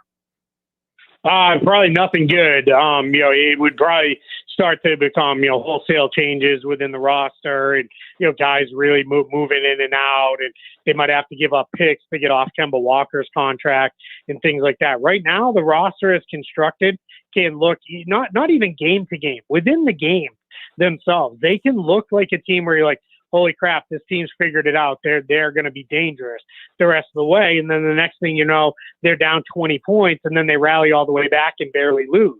They're 23-25, but they have a positive scoring differential, which is not an easy thing to pull off. And that tells you that all their losses are extremely close. And when they win, they're not winning by a ton, but they're winning by at least 2-3 points. And that's what the challenge is. Last night's game against Dallas played out very familiarly to anybody who's watched this team, which is they don't play with effort, for most of the second, or for really the entire second quarter, most of the third quarter. And then toward the end of the third quarter and the fourth quarter, they rally back, they make it a game, they're flying all over the place, they look really good, and then they fall short because they don't have enough to complete the comeback. And that's been kind of the story. And for the first time, we're starting to hear both Danny Ainge and Brad Stevens express real frustration with not understanding, how these guys are not coming out with effort night to night. It'll be interesting to see how this all shapes up down the stretch in the Eastern Conference. And obviously, as we mentioned, Joel Embiid slated to come back on Saturday night. He will not play tonight against the Cavs, but he should be ready to go when they take on Minnesota on Saturday. We'll see if he plays in the back-to-backs here. Brooklyn, no James Harden tonight. They haven't had Durant for a while. Do you feel like Brooklyn can just put this thing together, throw it out there in the playoffs? Yeah, and it's going to be hard to do that. I think they need at least 2-3 weeks of their full group together, because what you need to figure out, especially with that team, and ideally you do that and not blow people out by 30 points. You'd rather have those three guys get challenged, playing some tough games, because one of the key things they still got to figure out is what's our end game pecking order, because no one sweeps all the way through the playoffs with dominant wins all the way to the NBA Finals. It just doesn't happen. Even the Warriors, when they were kind of at the height of their things, and then the Cavs, there was that one year that they both won most of their series 4-0, but they were in some tight games in those series. And it's important that they know, all right, we're tied with 30 seconds left. Who's the shot going to?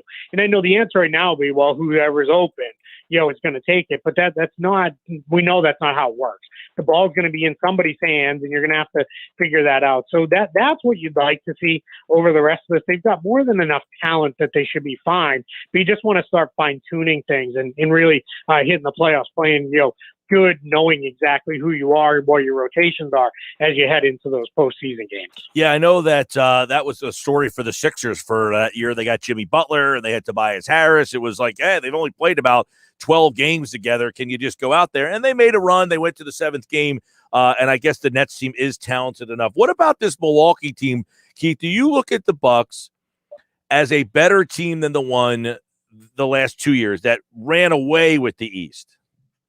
I do, actually. I know that might sound a little weird because they're not doing that, but what they've done is traded short-term losses for long-term games. They're two big things that really hurt the Bucks in the end. They were great for the regular season, but not so great in the playoffs. One, their offensive and defensive systems, they executed those at an insanely high level, and they were great regular season systems. But when they got in the playoffs, they didn't have anything else to go to, and that was a problem. The other thing was, it sounds great to be 12 guys deep with quality NBA players until you're playing all of them. And what the Bucks did the last 2 years was, when it was a Tuesday night in Cleveland, they overwhelmed those bad teams like that and beat them by 20, 30 points. And Giannis, Chris Middleton, their key guys only played 20, 24 minutes in those games. Then when you got into the postseason, you're not going to play 12 guys. You're not playing bad teams. So what ended up happening was, especially in that second round series, and Mike Budenholzer said this, admittedly on the record, I can't push Giannis to 40 minutes because that's 10 more minutes than he played in the regular season. He just doesn't have it in him. Chris Middleton can't step up to that level. So this year they've done two things. One is they're trying new things. Offensively and defensively. And it's cost them a few games, especially defensively. They've mixed in some zones. They've mixed in some switching and defensive coverages that they didn't use. That's hurt them. And then they're only playing about 8 or 9 guys. But their 8 or 9 guys are pretty good. And that's not bearing out on those blowout wins and you're running over these bad teams. But what it is going to do, I think, is have them in a better position come playoffs. So I'm a lot higher on this Bucks team than I have been the last 2 years. All right, Keith Smith, and of course, I know last week the trade deadline, the Sixers had made that trade for George Hill, and how does he, in your mind, factor in for Philly with the other two teams? Do you look at that trade and say that? I mean, we know they were trying to get Lowry, they didn't get him. It's been kind of described to our listeners, hey, George Hill is kind of like a poor man's Lowry. He's a veteran guy, ball handler, can hit shots, very good defender. That move to me is almost like Morey saying, look, we're just going to keep adding defensive level players that can, go with that Nets team. But was that enough for you to say, yep, they're in this thing? Yeah, I wanted to see him get one more shooter, but the prices started to get a little crazy for those guys. So understand why they didn't go that direction. And we're still a week away from the playoff eligibility waiver deadline, which is essentially the end of this buyout season. So there's an opportunity. Maybe somebody still shakes free that could really help them and be an upgrade. But I think what they got with George Hill is this is another guy you can plug in there. He can play with anybody on the roster because he can play either guard spot, he can play on or off the ball. So you're really fine with him as long as he comes back healthy and able to go from the hand injuries he's been working through. So as long as you're there, that's a really good fit into your backcourt. In the shooting, you did what you could do in the offseason when you added Green and Curry, so that's an upgrade over anything they've had in prior years. So I think that part, you feel better about it. So yeah, I think they've got enough functional depth. Are they 12 to 15 guys deep? No, but you don't need to be. You only really need about 8 or 9 guys that you really trust in the playoffs, and I think they're there. Now, one thing I do question is with the trade of Tony Bradley, if Embiid needs spotted games down the stretch, if you can't go back to backs, or you really want to give him some rest days, you're really relying heavily on Dwight Howard. Yeah. Because Mike Scott, you can't get by with him at the 5. It just doesn't work. He doesn't give you the defensive presence you need. So that's the other position where I would wonder is, if somebody shakes free, could they make a move there to go get a guy like that? But I think it's probably is what you see with this roster. Yeah, I mean, I know they kicked the tire on Georgie's Dang, and that would have been a nice little spot, couple minutes here and there. Is there, off the top of your head, I know you do a lot of the salary cap stuff. Is anybody buyout potential still, or sitting on the street looking for a job? Is Dwayne Dedman still out there? Dwayne Dedman is still out there, but there's questions.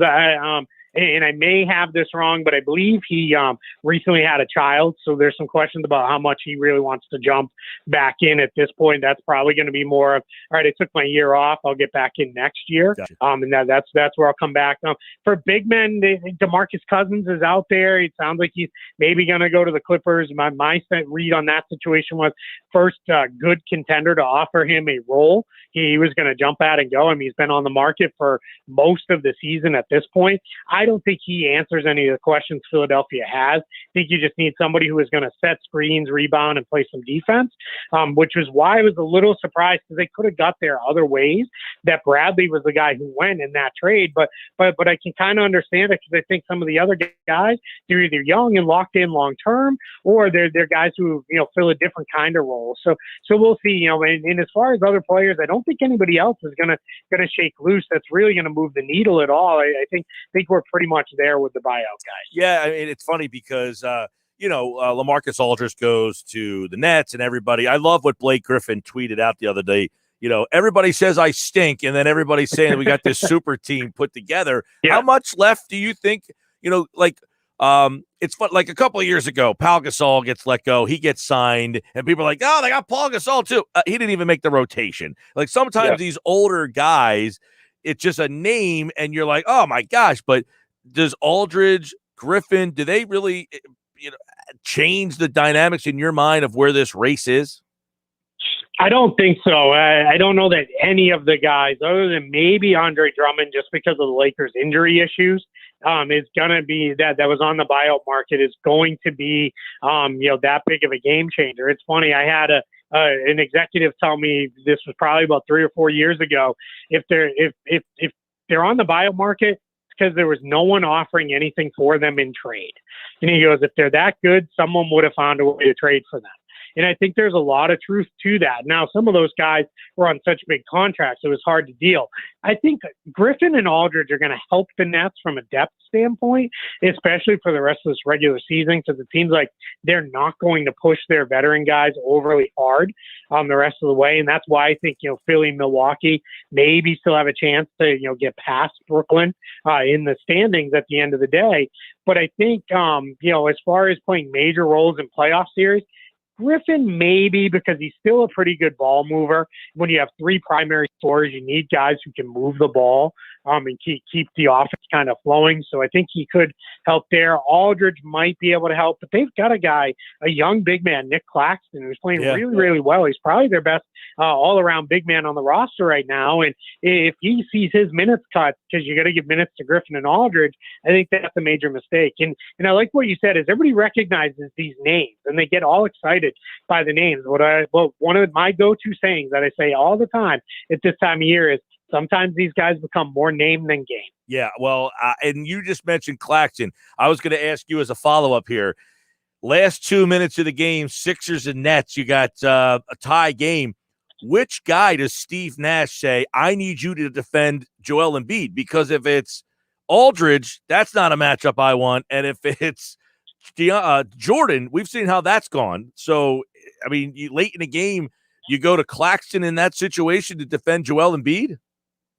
Yeah, that's going to be tough, and that's where I'm a little worried about the Nets. I think, who do they defend Embiid with, especially, this Embiid, where he's engaged for, 48 minutes a night, and he's, kind of been on the attack, and, in this, I'm going to score on you mode, that becomes really, really tough. I think the other thing that becomes a challenge for them is defending a guy like Giannis. They don't have a great guy to put on him. Now, let's be fair.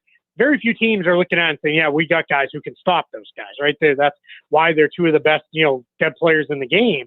But that's a challenge. I almost wonder if the best thing you do if you're the Nets is, we're going to go small and make Embiid have to chase on the other end of the floor. And, we'll try to play it that way. And all right, maybe we give up points, but you try and defend us. Where are you going to, try, who are you going to put Embiid on? That might be the best route you can go because they don't have a good answer for him. That's true. I mean, what do you do in that situation? Go with like Blake Griffin at the 5 with Durant, Kyrie, and Harden, and I guess anybody like my grandmother could be out there as the 5th. or do you go super small and go something like Durant, Harden, Irving, Joe Harris, and Bruce Brown, who's been playing big, and then who does Embiid cover? Because that's 5 perimeter guys. That's not a good answer for Philadelphia, and that's something I think Brooklyn has, which is going to be a little bit scary. They only went to it a few times early in the year when Kevin Durant was healthy, when they went to him at the 5, and it's rough defensively, but boy, is it hard to stop on offense. It is, but I'll tell you, and I know this matchup might not even happen. The Sixers only play the Nets one time, April 14th. That's it. But, the Sixers are the one team with the defense. I'd love to see what do they do with Simmons? Who do they kind of put him on? Do they give Thibault more minutes in that type of series? Does George Hill get more minutes over Curry and play defense? I mean, those 3 guys there are very good defensive players. You've got Tobias has played, and of course Joel Embiid. And as you said, if they go really small, what does that mean there? That series would have a lot of chess pieces in it, I think. Yeah, it absolutely does. And, one thing that I will trust on a little bit there on Philadelphia's side is Doc Rivers and his experience. I think Doc, has some stuff that he will go to. I think, you mentioned they play in a couple weeks. I would not be surprised if that's one of those games where both teams are just playing it to get it over with. Maybe somebody has the, infamous back spasms, on the day of the game. They don't play because I don't think either one wants to show the other one anything. And I don't think either one has much to learn out of that. And as you said, maybe the matchup doesn't even materialize in the playoffs. But that's one of those things where think in the East, because of the separation between Brooklyn, Philadelphia, and Milwaukee, they can do some of that gamesmanship where you can't really do that in the Western Conference because everything is so tight. Everybody's fighting for seeding. I think in the East, you can kind of play those games and say, I'm not going to show you anything because I feel pretty confident there's a good chance I might see you down the line. All right. Of course, Keith Smith, Yahoo Sports, covers the NBA. We've got about a month left to go, a little over a month left to go in the NBA season. Sixers tonight against the Cavs. By the way, Cleveland's beaten Philly both times this season. If Philly wins the game tonight, they would be 4-2 on this trip without Joel Embiid, and that would make them 9-8 without Joel Embiid on the season. Pretty crazy when you think about how bad they've been without Embiid. And by the way, how bad they were on the road last year with or without Embiid. To say they'd have a 4-2 trip without him would be a definite win. They play Saturday, Minnesota, Sunday, Memphis, and then Boston on Tuesday. So that will be interesting to see that. Keith Smith, Yahoo Sports NBA. Follow him at Keith Smith NBA on Twitter. And he, like all guests, appear to be the Boardwalk Honda hotline. Keith, always great, man. Thanks.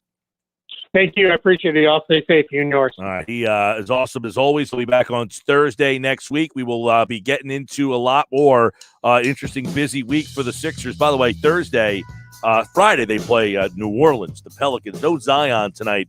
He's got an injury. All right. When we come back, sound of the day, sound of the day.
And they've been getting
All right, opening day in Phillies fashion. Aaron Nola is left in the game. He gives up a bomb to Panda Bear, of all guys.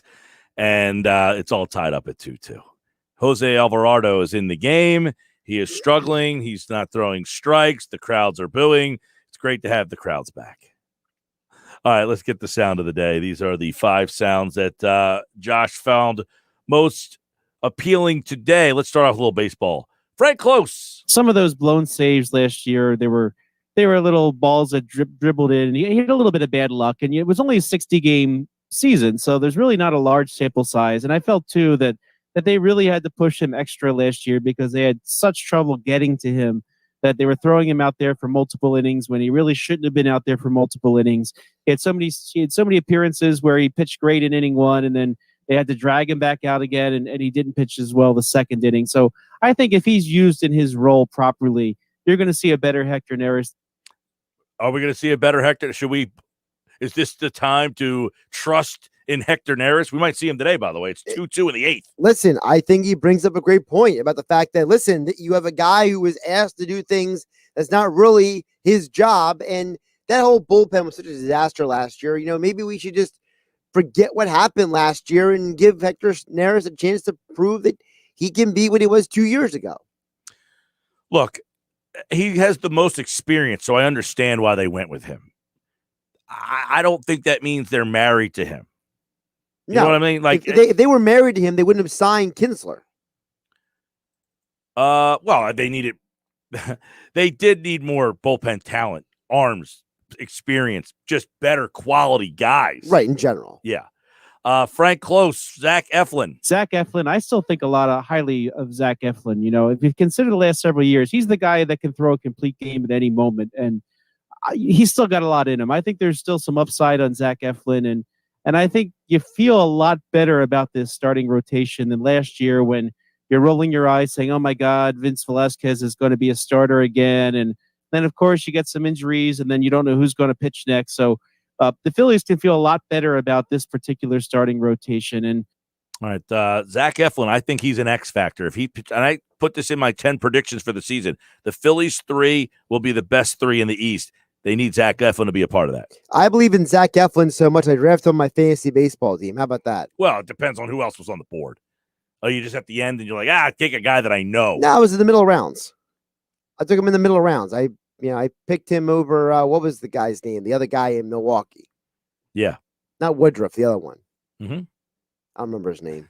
I don't know what you're talking about. They got 14 guys on the stand. Rundon, Connor Rundon. All right. Look, I think Eflin, I brought it up earlier. People don't realize he had 20-some wins over a 2-year span. I mean, at 24 years old, 25 years old, here's a guy now that's coming into his own. By the way, Alvarado's in the game. He just got picked up back-to-back strikeouts. Throwing smoke. Yeah, after walking a couple of guys. All right, Michael Kasky-Blomain, Nets, Sixers. And they've been getting solid production from other guys. Joe Harris has been the best three-point shooter in the league all season. Nick Claxton has developed into a nice big guy. Bruce Brown has been giving them great moments as a backup guard. So, I think the Sixers will have their hands full. It'll be interesting to me to see if they, the Sixers end up adding anybody on the buyout market. Obviously, the Nets got 2 guys in LaMarcus and Blake on that market that, I think the Sixers will need to fortify a little bit more. But as it stands right now, I think the Nets have the advantage when it comes to just, sheer talent. There you go. Who has the advantage? Talent. Sheer talent. Yeah, I think they have the advantage in the sheer talent department. Top heavy. Yes, they're very top heavy. And I'm with you, Mike. I still don't believe in this idea that, fourth quarter of a game, you and Keith Smith just talked about LaMarcus Aldridge and Blake Griffin versus Joel Embiid. Yeah, if it's a close game late, who's defending Embiid? There's nobody on the Nets who's defending Embiid. They got major problems in that area. By the way, I talked earlier about Jose Alvarado, 3 X factors. I said he could be an X factor. If he comes in and blows away the side with 3 strikeouts here, but then you're going to get other nights when he walks a couple guys. That's why, to me, I gave you my 3 X factors. Alec Boehm, Zach Eflin, and this guy pitching right now. It's like Jose Mesa all over again. No, come on.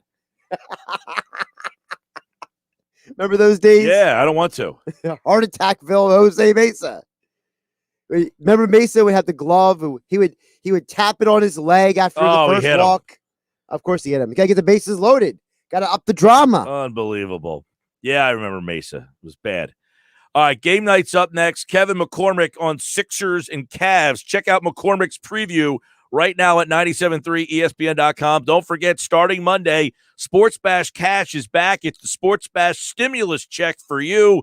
It starts at 9:55 a.m. Monday morning during KJZ right here on the Sports Bash on 97.3 ESPN. All right. Thanks to my guests today, Frank Klose, Dr. Jeremy Boyd, MKB, Andrew DiCecco, and Keith Smith. Coming up tomorrow, Bob Wankel will talk Phillies weekend, Adam Kaplan, Paul Hudrick, and Happy Hour Friday with the PT. Have a great night, everybody.